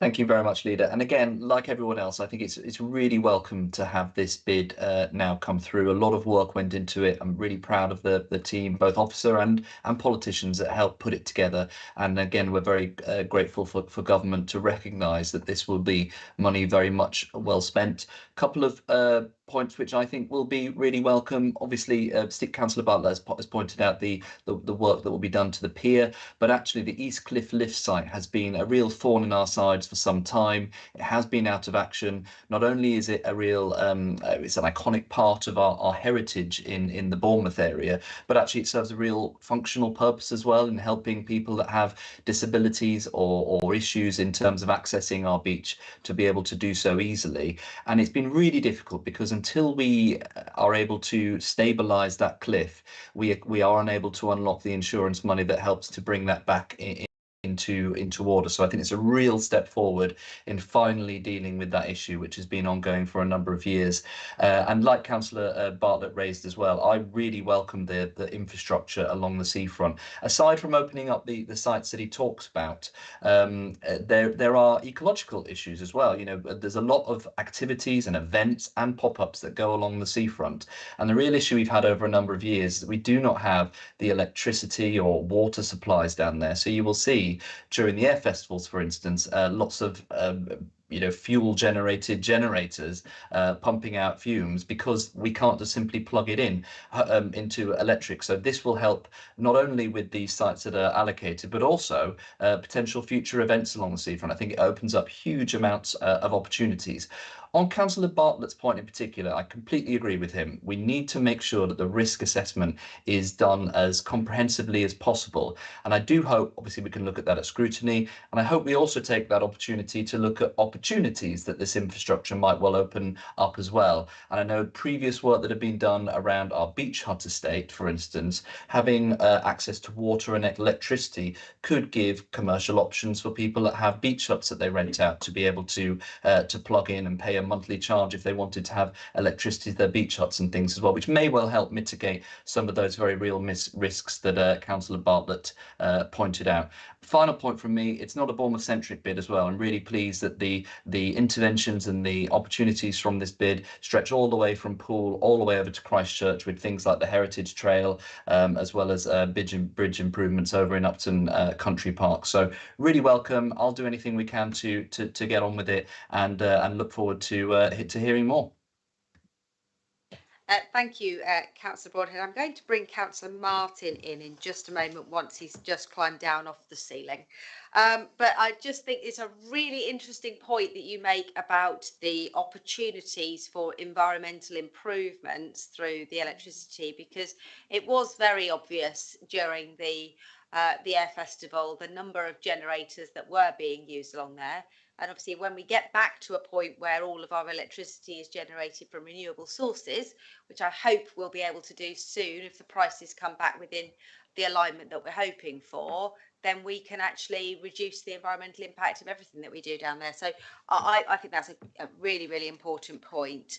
Councillor Martin, I know you'll be keen to talk about the spread of the work across the 3 towns. Yes, thank you. I wasn't going to speak on this item. No, I wasn't. Yes, so thank you, Leader. First thing to say is, yes, £20 million is a hugely impressive figure. And if I can add my congratulations to the officers and possibly to politicians, I'm not sure, for their work on this. And it's clearly unusual for me to agree with Councillor Broadhead. But I totally agree with his comments about the infrastructure along the Bournemouth seafront, and having spent a lot of time at the Air Festival as well, and being a huge supporter of the Air Festival, I think that's just one aspect of that we can welcome in terms of this investment. However, to the surprise of absolutely no one in this room, I'm sure, I'd like to address the issue of the lack of investment in Christchurch. So Councillor Broadhead mentioned the Heritage Trail. I think the investment in Christchurch, as far as, or certainly Highcliffe is concerned, is a sign. The £20 million and really basically nothing of any substance going to Christchurch and the 3 seafront wards in Christchurch. My own Highcliffe and Walkford, Mudderford and Friarscliffe, and Christchurch, which obviously Mike Cox represents. The residents of Christchurch will probably be finding out about this. I don't think it's had huge publicity until now. Be finding out about this for the first time, and I imagine they will be rather disappointed, and that's an understatement, to find that a tiny piece of investment is going into Christchurch, and everybody who's spoken about this has spoken about Bournemouth and Poole. They're likely to be disappointed. They're also likely to be pretty angry, I should imagine. I am baffled as to why there is not more investment, or why more was not put into this levelling up bid for the Christchurch area. I fully appreciate this was done under the previous administration, but it is. I'm struggling to understand why Christchurch was effectively left out of this, and I think it's damaging, because it will only add to the narrative, which some of us are doing a lot to try and counter. The narrative that in the last few years BCP Council, well, trying to counter the narrative that BCP Council is not interested in Christchurch, or it certainly hasn't been interested in the last few years. So I'd be grateful for some explanation as to why Christchurch has effectively been left out of this. I am grateful to the Leader. I mean, I have queried this when I found out about the Levelling Up Fund earlier on. A few months ago, I did query this and with the Leader, and I'm grateful for your support and your help in terms of looking at whether any of this funding could be diverted to Christchurch. I gather not. I gather it can only be spent on the money for which it was bid. I've been given some vague assurances, or certainly not promises, vague assurances that money that might have been spent by the council, which now might not need to be spent by the council because of the Levelling Up Fund, might be released, but that's kind of promises down tomorrow.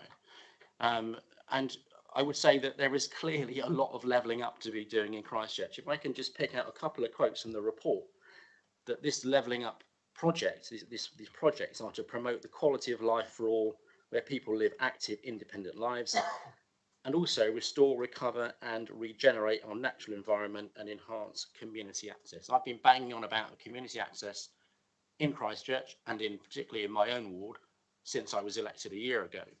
I've come up with a number of projects which I have shared with officers. In fact, they've very helpfully come and had a look at some of these. I just think it's incredibly frustrating. It's incredibly disappointing. And I would just end by saying, this administration is only 3 months old, 4 months old. This bid was clearly come up with in the previous administration. I firmly feel really, really strongly there needs to be some serious capital expenditure in Christchurch. This is the Three Towns Alliance. This isn't reflected. Okay, this again, it's historic, but clearly this is only coming out now as far as the public are concerned. This is not reflected in the Three Towns Alliance. And if it's to live up to its name, I think the Three Towns Alliance is going to need to seriously look at some capital investment in Christchurch. It's a missed opportunity, I think, and as I say, I'm still baffled as to why nothing was included, or very little was included, when this was drawn up when this bid was drawn up in the last couple of years. So yeah, I'm not very happy, but thank you. Thank you, Councillor Martin. Yes, so just to clarify, as soon as I had the notification from through the daily reports we get from DLUC about changes, and saw that there was the opportunity to divert up to 10%, the first thing I did was to contact officers and say, what about Christchurch? And I was equally disappointed that that wasn't possible. But if it's okay, can I call on either Sam or Andrew just to give a bit of clarity about why Christchurch appears to have been forgotten in the first place? Because I know this heritage trail is going to be lovely, but in comparison to a cliff lift and a pier and a lot of other things, it does feel a little bit of a bit of virtue signalling, to use a phrase we regularly heard from previous councillors. Okay, thank you, Leader. Yes, just to clarify on that the criteria for the bid as set out by DLUC was quite specific, and we knew actually we had a very limited opportunity of securing any funding at all. And members may be aware that 2 other bids were submitted in relation to Poole, which were not successful. Whilst there was a broad range of criteria that government were looking for, certainly investment in job creation and land value uplift was a key criteria, probably one of the main issues. And we were struggling to find projects in the Christchurch seafront that would meet that criteria. That said, and as has been alluded to, I have met with Councillor Martin, and we've had a couple of discussions. Essentially, the council has a revenue budget for maintenance across the seafront on toilets and some elements of beaches and public realm, which are reflected in similar to items in this bid. And we always set out in the bid that effectively the council's contribution, not match contribution, but a contribution towards delivering the overall vision would be through some of the maintenance programme that we already have in hand. And essentially by enabling through the levelling up to focus that investment in the Bournemouth area, that's freed up money to invest in things like public toilets, and indeed we're looking at some of the footpath areas in the Highcliffe area. So specifically in the Christchurch area, we are looking at improvements to toilet blocks at Mudderford Sandbank, Mudderford Quay, and Highcliffe coastal footpath in the period ahead. Thank you very much. Sam, did you want to come in as well? I will if I can. Thank you, Leader.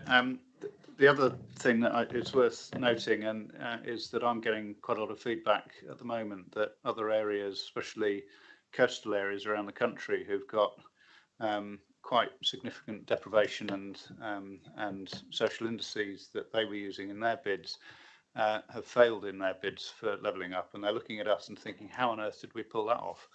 And I think it's important that I say that, because actually I think Andrew and the team did a really good job in highlighting using evidence to secure this funding, which is no it's no accident, it's no small feat. So I think it's very easy for us to forget that. We've got a lot of places around the country who are really scratching their heads thinking, what did BCP do that we didn't? And I think whilst we can look at what we might have missed potentially in terms of a full balance across BCP, I'm fully aware we can always look at that. It was based on the seafront strategy, so we did have a clear evidence base on which it was formulated. It wasn't anything deliberate looking at, well, actually, let's forget one of the main parts of our area at all. So hopefully I can reassure you on that. But actually, I think we need to be really careful not to forget that we've done well to secure this money, where a lot of other places are looking at us and scratching their heads. Thank you. Thanks very much for that. Councillor Hannah. Thank you. Just to commiserate to a certain extent with Councillor Martin and Christchurch, and totally understand what he said in those terms and appreciate that, but nevertheless I would want to recognise the real achievement in the funding that has been achieved, and especially welcome the funding for Bournemouth Pier, and seeing that that's going to extend the life of the pier for a further 30 years, I think is wonderful. It is iconic. It is part of what makes Bournemouth seafront the attractive seafront that it is. So I would like to express appreciation to officers for having succeeded in that, along with all the rest of what the bid is achieving. Thank you very much. Thank you, Jeff. Anybody else wish to comment on this one? Councillor Brown. Yeah, just very briefly, yeah, I'd obviously like to welcome the investment and the funding that's been secured. I just wanted to put it a little bit in the context of the financial position after the last discussion we've had about Poole crematorium, just for the people listening online, and that obviously this £20 million is 100% externally funded by the Department of Levelling Up Housing and Communities. So it would be lovely, you know, I think, I'm sure there'll be public saying, well, you're spending all this money there, how about Poole crematorium? It's completely different funding. Poole crematorium is council funded. This is an entirely different funding stream, 100% externally funded. And I think it's, you know, officers are to be congratulated on securing it. I particularly picked out in the report a couple of areas. It talked about upgrading the 5G digital infrastructure to be installed at 9 key sites between Boscombe and Westcliff. And I think attending the air show at the weekend and trying to get a mobile signal, and many times actually over in the summer when I've been in Bournemouth Town Centre, you just cannot get a mobile signal, and I tend to go and stand by the pavilion and tag onto their Wi-Fi, because I think the mobile infrastructure in Bournemouth Town Centre, when it's a busy weekend and it's in the summer, just gets overloaded, and people just cannot do what they need to do. So I think that's a really important one, that it's upgrading the digital infrastructure along the seafront. And I also noticed that there's replacement of 80 council-owned short-let hire beach huts within there as well, which I welcome. Obviously, the beach hut assets are a major asset of the council, and as far as I'm aware, this administration has no intentions to sell those. So. Thanks, Councillor Brown. So just give a good news, really. You may not have been aware, but over the Air Festival period, we were able to put a trial in of enhanced internet Wi-Fi along the seafront. I've had some incredible feedback from everything from people who were able to sign up for services, traders who weren't otherwise able to get internet, that were able to log into our public Wi-Fi. So, you know, people were directly benefiting, lost children, but, you know, all of those things that were able to be done within the Air Festival area because of the trial of the pilot of this new work. So it is hugely important. And we have I've just yesterday approved the application of a bid for something that doesn't require any match funding, so more money from other people that, if we get it, will allow us to be able to do some other really interesting things with the digital Wi-Fi, not just on the seafront, but in other locations. And if we're successful with that, then that's something that we can talk more about. But it's great that the department are looking for these innovative ways of funding things that we otherwise just wouldn't be able to do. You know, even if we were to spend all the money in our strategic SIL, there wouldn't be enough to do all of these things. So, you know, I think I completely back what everyone said is well done for what you've got. I too was surprised that of the 3 bids that went in, this was the one that the government felt met the levelling up criteria the most. But, you know, from your perspective, it was obviously a clearly exceptional bid. So well done, Andrew. We're going to bring this to a close very shortly because we're coming up to 2 hours, and I think a few people need a 5-minute comfort break. But Councillor Wilson wanted to say something. On that note, I'll just keep it really brief. Just wanted to say thank you for all the officers' work. I think it is a really good piece of work, a really important bid. Any investment of this type coming into the area, regardless of which town, is really, really welcomed. And yeah, just thank you. Is there anyone else that wants to speak on this one, or shall we move to summing up and the vote? No, Councillor Earl, is there anything you'd like to say to sum up? I think as well, same as Councillor Wilson, I think credit to the team for being able to get this and secure this bid. I know that it wasn't, it's very competitive, and it solves a lot of issues for us, especially around the East Cliff and the pier. So thank you. We move to the vote. We have 3 recommendations: to approve delivery of the project as set out in the funding award, delegate the authority to the Service Director and Cabinet Member to suspend and deliver the project, and agree an update for Cabinet September 2024. So we can just make sure that goes straight onto the forward plan so that it doesn't slip, because I know sometimes if they don't appear on the forward plan, they don't get done. So all those in favour? That's unanimous. So we are coming up to 2 hours. We have 3 items left, and the next one is going to take, I think, probably a little while to talk about. So would it be okay for us to literally take a break until 12:15? So if everyone's in agreement with that, if we could please pause the live feed, and we'll be back at 12:15.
Welcome back to Cabinet. Apologies for that short break.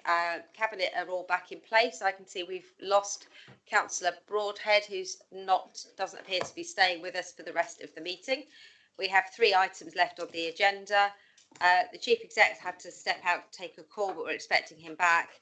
And if we are overrunning, one of Cabinet will be having to leave before we expect to finish, so we will move through as quickly as we can. So this brings us on to agenda item 10, which is the management of the leisure centres. This one is going to be presented by, oh dear.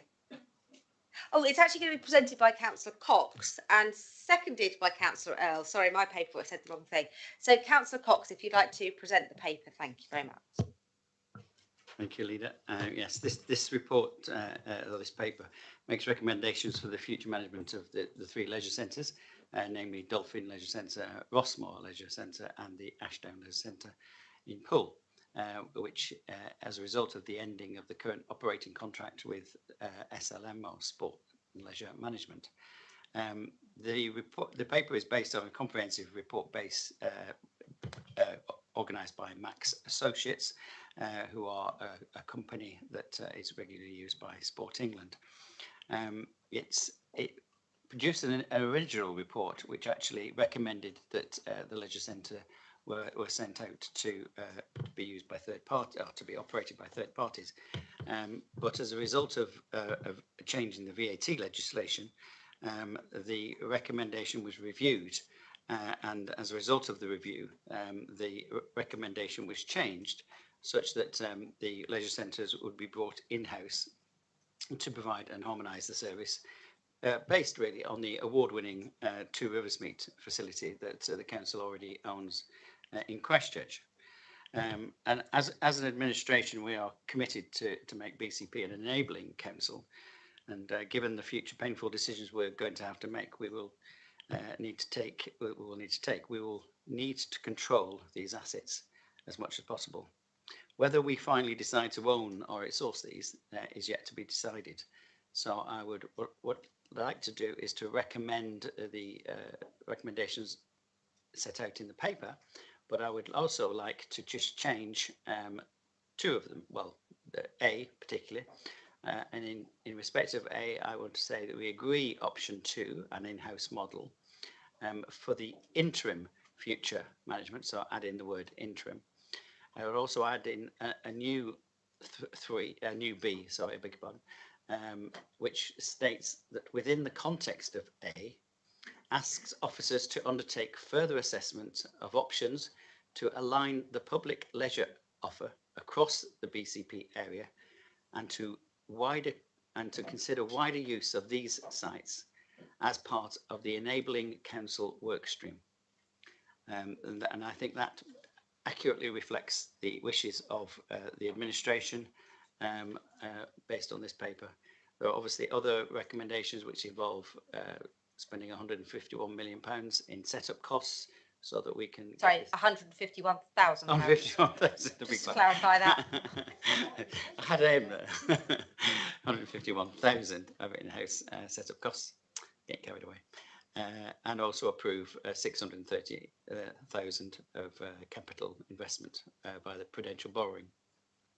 And it also agrees a 12-month programme detailed in Appendix 4 to bring the facilities in-house, which is a tight deadline, so we need to get on with that, and agrees to further development and implementation of opportunities for residents to access to health and fitness services at Bournemouth Indoor Bowls Centre, including the rebranding the facility in line with BCP Council in-house leisure offer, and also delegates authority to the Director of Commercial Operations in conjunction with the Cabinet Member for Finance to implement the recommendations from this report.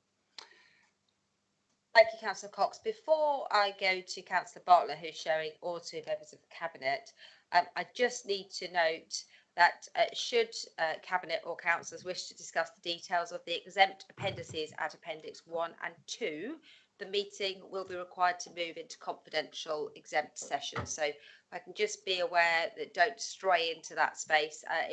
If the monitoring officer or democratic services officer thinks we're straying there, I'm sure they will make me aware, and I will stop the conversation and do the necessary. So first of all, then, if I pass over to Councillor Bartlett.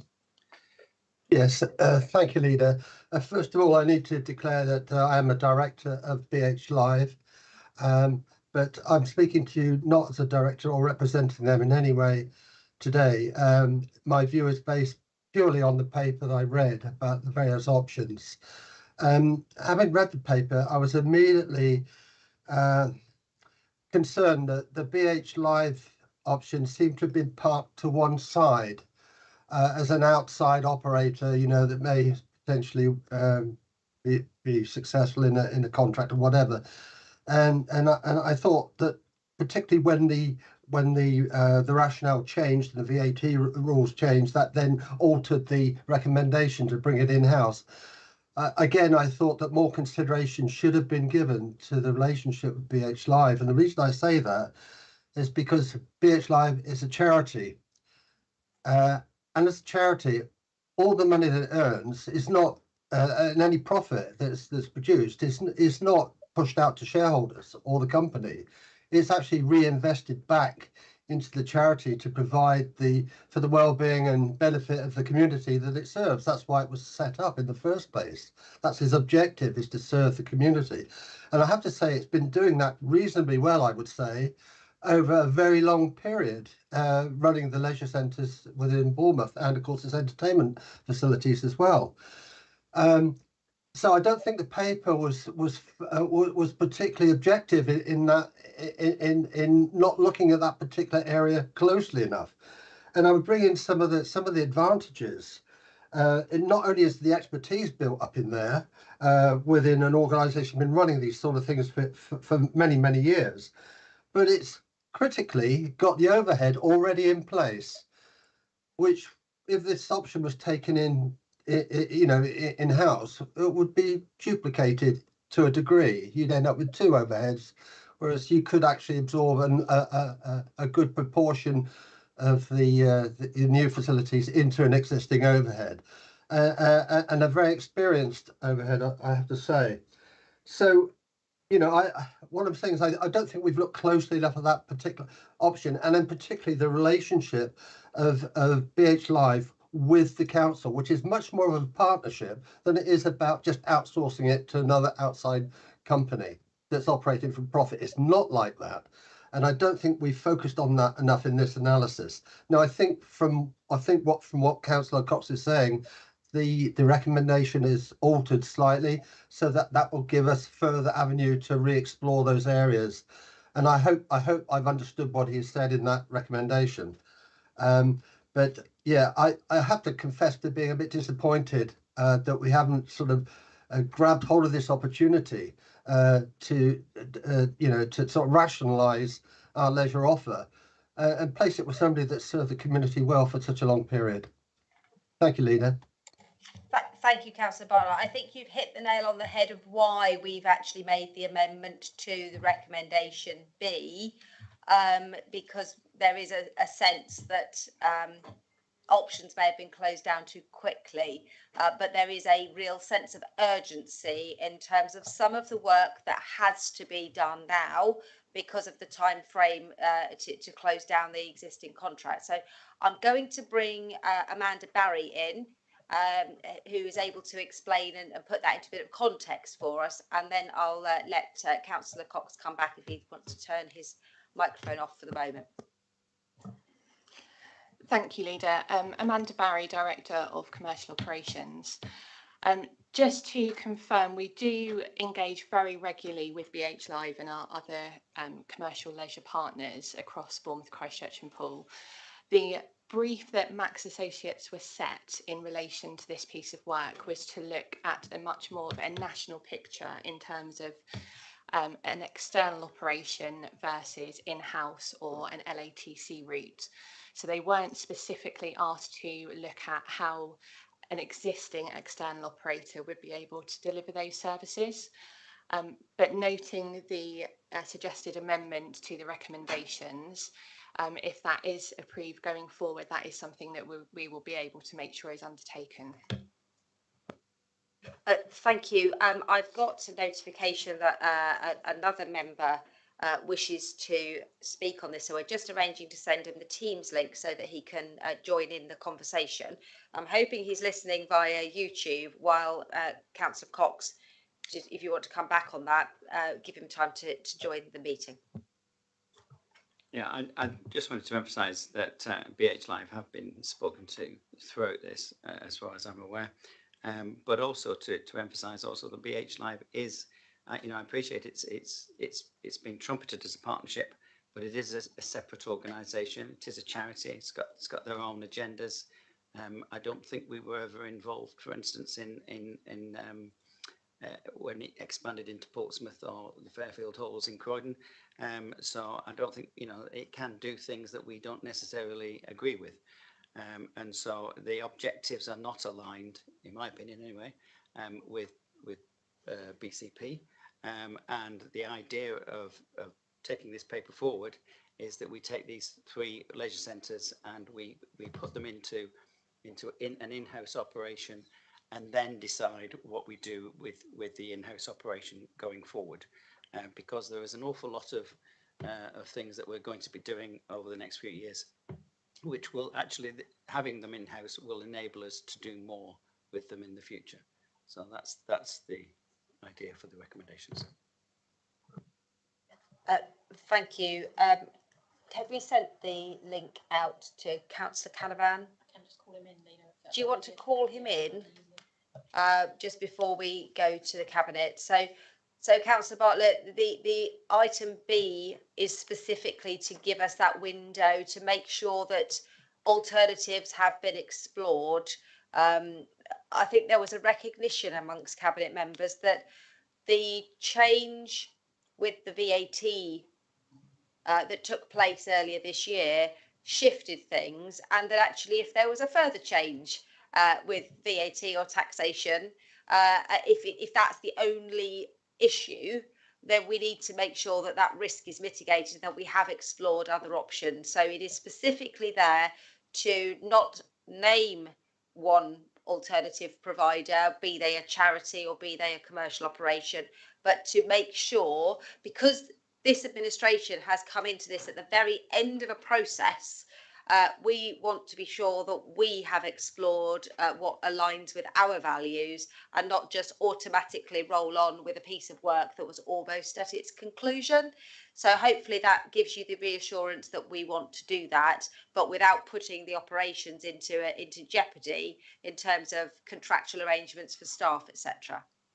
So with that, I'm going to ask Councillor Canavan, welcome to Cabinet. And would you like to make your comment or ask your question?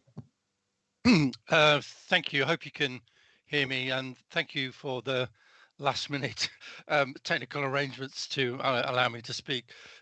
I was very pleased to read the original paper that was coming before Cabinet today, and I have to express my disappointment with the changes to the recommendations that have just been described by Councillor Cox. I'm very clear, and I've been clear for some time, that all of these leisure facilities should be managed and operated in-house. And I'm concerned that we are rolling back that decision to allow further consideration, when I think we need to crack on with taking these leisure centres into operation, allow BCP to operate them and to provide a comprehensive leisure offer to the public of the conurbation. So I just wanted to make those remarks and express my little disappointment at what I feel is a kind of watering down of the original recommendation. So thank you. You're very welcome. Points well made. I think, you know, this isn't they will come in house as a process, but we need to be sure that that's the right thing going forward, given the financial situation and the other things that may be coming down the line at us. Anybody else from Cabinet wish to speak on this one? Councillor Martin. I'm going to be really brief, thank you, Leader, because Councillor Bartlett made the points that I was going to make. However, I am reassured. I thank Councillor Cox for the amendment or the change of recommendation. I just wanted to, I've come to this very late, and clearly other members of the administration have come to this late because it's the end of the process. So I'm playing catch up a little bit, but I just wanted a bit of reassurance that BH Live and other options had been and were going to be at least explored. So that window is open. Thank you for that, and I'll leave it at that. Thank you very much. Anybody else? Nope. Okay. Well, if is there anything you want to say and sum up, Councillor Cox? I'd just like to reassure Councillor Canavan that I don't think there's anything in the amendments that actually changes what he was pleased about.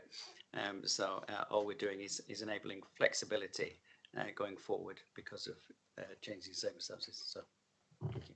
Lovely. So, if there's nobody else that wishes to speak, can we go to the vote? All those in favour of the recommendations as amended? I've just realised. Monitoring Officer, have you got a copy of the amended recommendation? You have. Well done, Mike.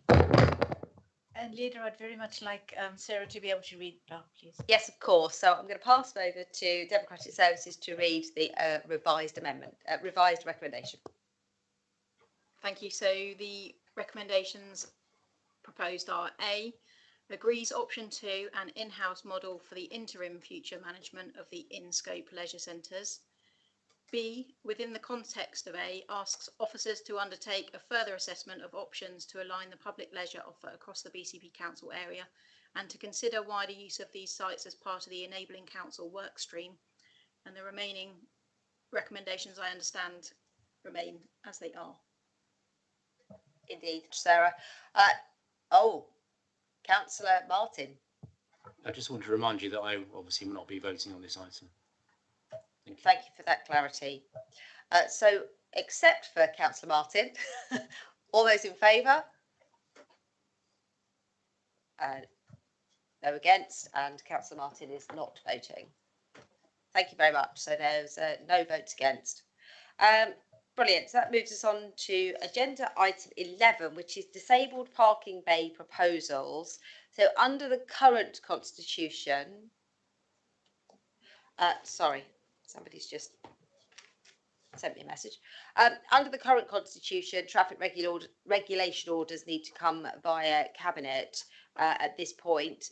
And so we have a series of proposals for the implementation of disabled parking bays and the removal of a couple of parking bays that are no longer required. This would normally have been proposed by Councillor Hadley, but he's not here, so I'm happy to propose it. Anybody here able to second it for me? Councillor Burton, thank you very much. So you'll see that all of these have been through consultations. There have been comments, observations, objections received, support received in some of them, and there's a decision required on each of them. These are all listed on the website, and I'm just going to table them all to be accepted as per the recommendations of the officers and implemented as soon as possible. Is there anybody wishing to speak on this? No? In which case, we go straight to the vote. All those in favour? Fantastic, that's unanimous. Brings us on to the last substantive item, which is the harmonisation of car parking across Bournemouth, Christchurch and Poole. This is another one for Councillor Cox to present. Do we have a seconder for this one? Go on, somebody put your hand up. Councillor Wilson, would you like to second this one? And Councillor Cox will present, and as usual, we'll go to any other members before we come to Cabinet for debate. Thank you. Thank you, Leader. This report sets out the proposals which were consulted on to harmonise the car parking and on-street chargeable locations, high season dates, daytime tariff structures and the flat rate evening and Sunday charging times. The harmonisation is in relation to tariff structures, including the dates and tariff times applicable, and not a review of tariff amounts. This consultation was very extensive, and I'm pleased to say that we have actually listened to what the public have said, and we have adjusted the options available that we are putting forward. What we are recommending is on page 286 in option 2, and what we're specifically excluding is the harmonisation of weekends and overnights, which needs to be further reviewed to take account of local circumstances. So just to be clear, in terms of what we're recommending, it's option 2, page 286. And that is to harmonise the high season changes to the 15th of March to the 31st of October, to remove the goods vehicle tariff from Christchurch, to harmonise the tariff length for car parking, the minimum tariff for car parking in the vicinity of town centres to be 1 hour on street, to remove the short tariff options such as the 20, 30 and 40-minute tariff parking tariffs. The minimum tariff for car parking in town centres, including multi-storey car parks, will be 2 hours, and implement a minimum tariff for car parking in districts and out of town areas to be a minimum of £1. As I said, this Not doesn't... £1, 1 hour. 1 hour, beg your pardon. But this does not include any changes at the moment to weekends and overnights, which we want to consult with further, because we feel as though that local circumstances need to be taken into account. So those are the recommendations which I've set out. Thank you very much. Can we get some clarity? When would we expect any further? Is there a proposal about when we're going to bring this back, or is that going to be paused until a wider review is undertaken? Do we know, in terms of the overnight and Sunday option? Amanda Barry coming back in. Thank you. Thank you, Leader. That is a piece of work that we will be able to plot out a timeline for post this meeting if the recommendations are taken forward. We're aware that it's a key item. A lot of people have an interest in it, so we will make sure that it's brought forward as soon as possible, probably early 2024 currently. Whilst you're sat at the table, there are various other issues around car parking harmonisation that have been raised in terms of the ability to get permits for various different areas, and people did comment, and I think there were probably some responses in here about why things like permits weren't included in the car parking harmonisation. Is there a timeline for those areas to be concluded? Yes, that's a piece of work that the team are already working on at the moment in terms of putting a project plan together for that. We're aware that there's a vast number of permits, different conditions on who can apply for those permits. It's quite a significant harmonisation piece of work, which is why it's being dealt with separately to the item that is being presented to you today. Thanks for that clarification. Is there anybody from outside Cabinet that wishes to speak on this one? I'll give you 10 seconds to put your hand up. No? Okay, in which case, Cabinet wish to discuss anything on this? Councillor Martin, you look like you're preparing. No? Yeah. Sorry, no. Sure? You're sure there's one specific to Christchurch on that one?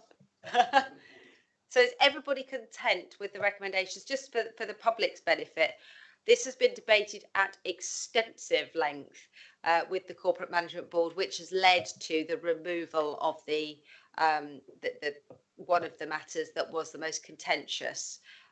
So that's probably why we feel like we've come to a report outcome that we are content to support.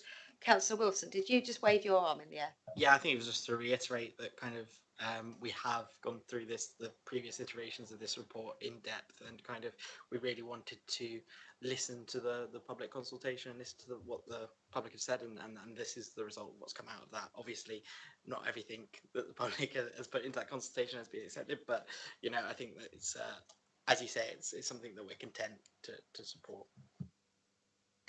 And can I just get clarity, Councillor Cox?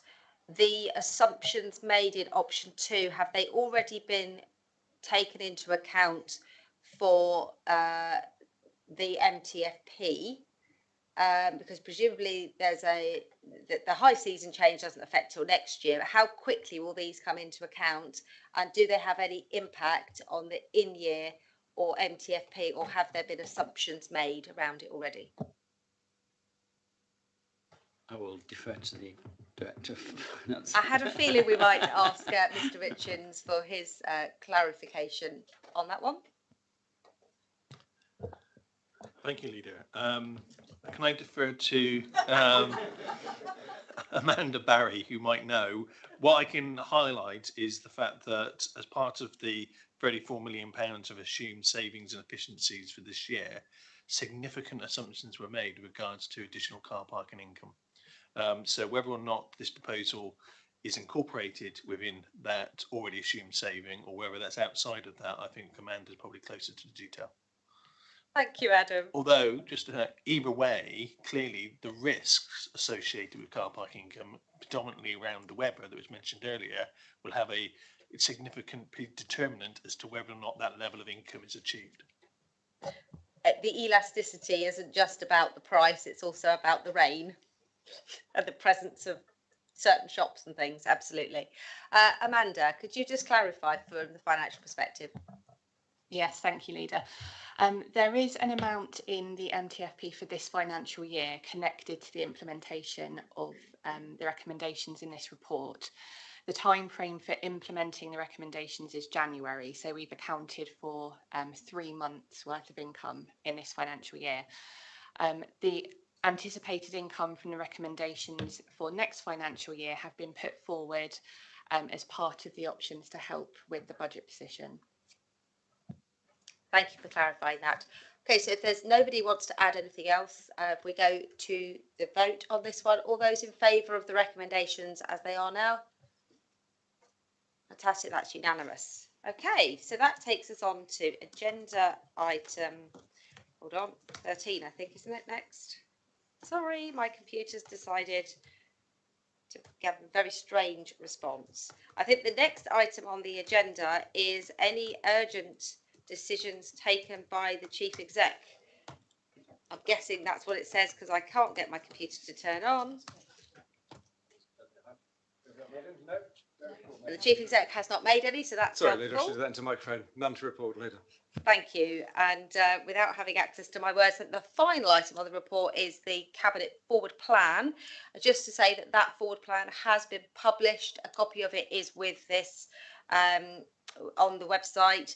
The next meeting of Cabinet is on the 27th of September, and that will be preceded, we believe, with a overview of Scrutiny Committee on the 20th. So some of the papers for that will be issued very soon. They're very close together. But yeah, the Cabinet Forward Plan is available for the public to look at. And Sarah would like to say something. Thank you, Lisa. Obviously, the forward plan was published a couple of weeks ago, so there has been some movement with some of the items. Just with regard to the 27th of September Cabinet meeting, as you'll be aware, the phosphates item will be coming off that meeting and we'll move to a later meeting. So when we get the date for that, we'll update the forward plan accordingly. Thank you. Just for clarification for the public, the reason for delaying the phosphates and the river paper is because there was an announcement by government on the 29th of August, which was after these papers were prepared, and it needs to be updated to be reflective of the current position nationally. So it's right that we do that. So if there's nothing further to add, I will close the meeting. It is now 12:45. Thank you everybody for your attention.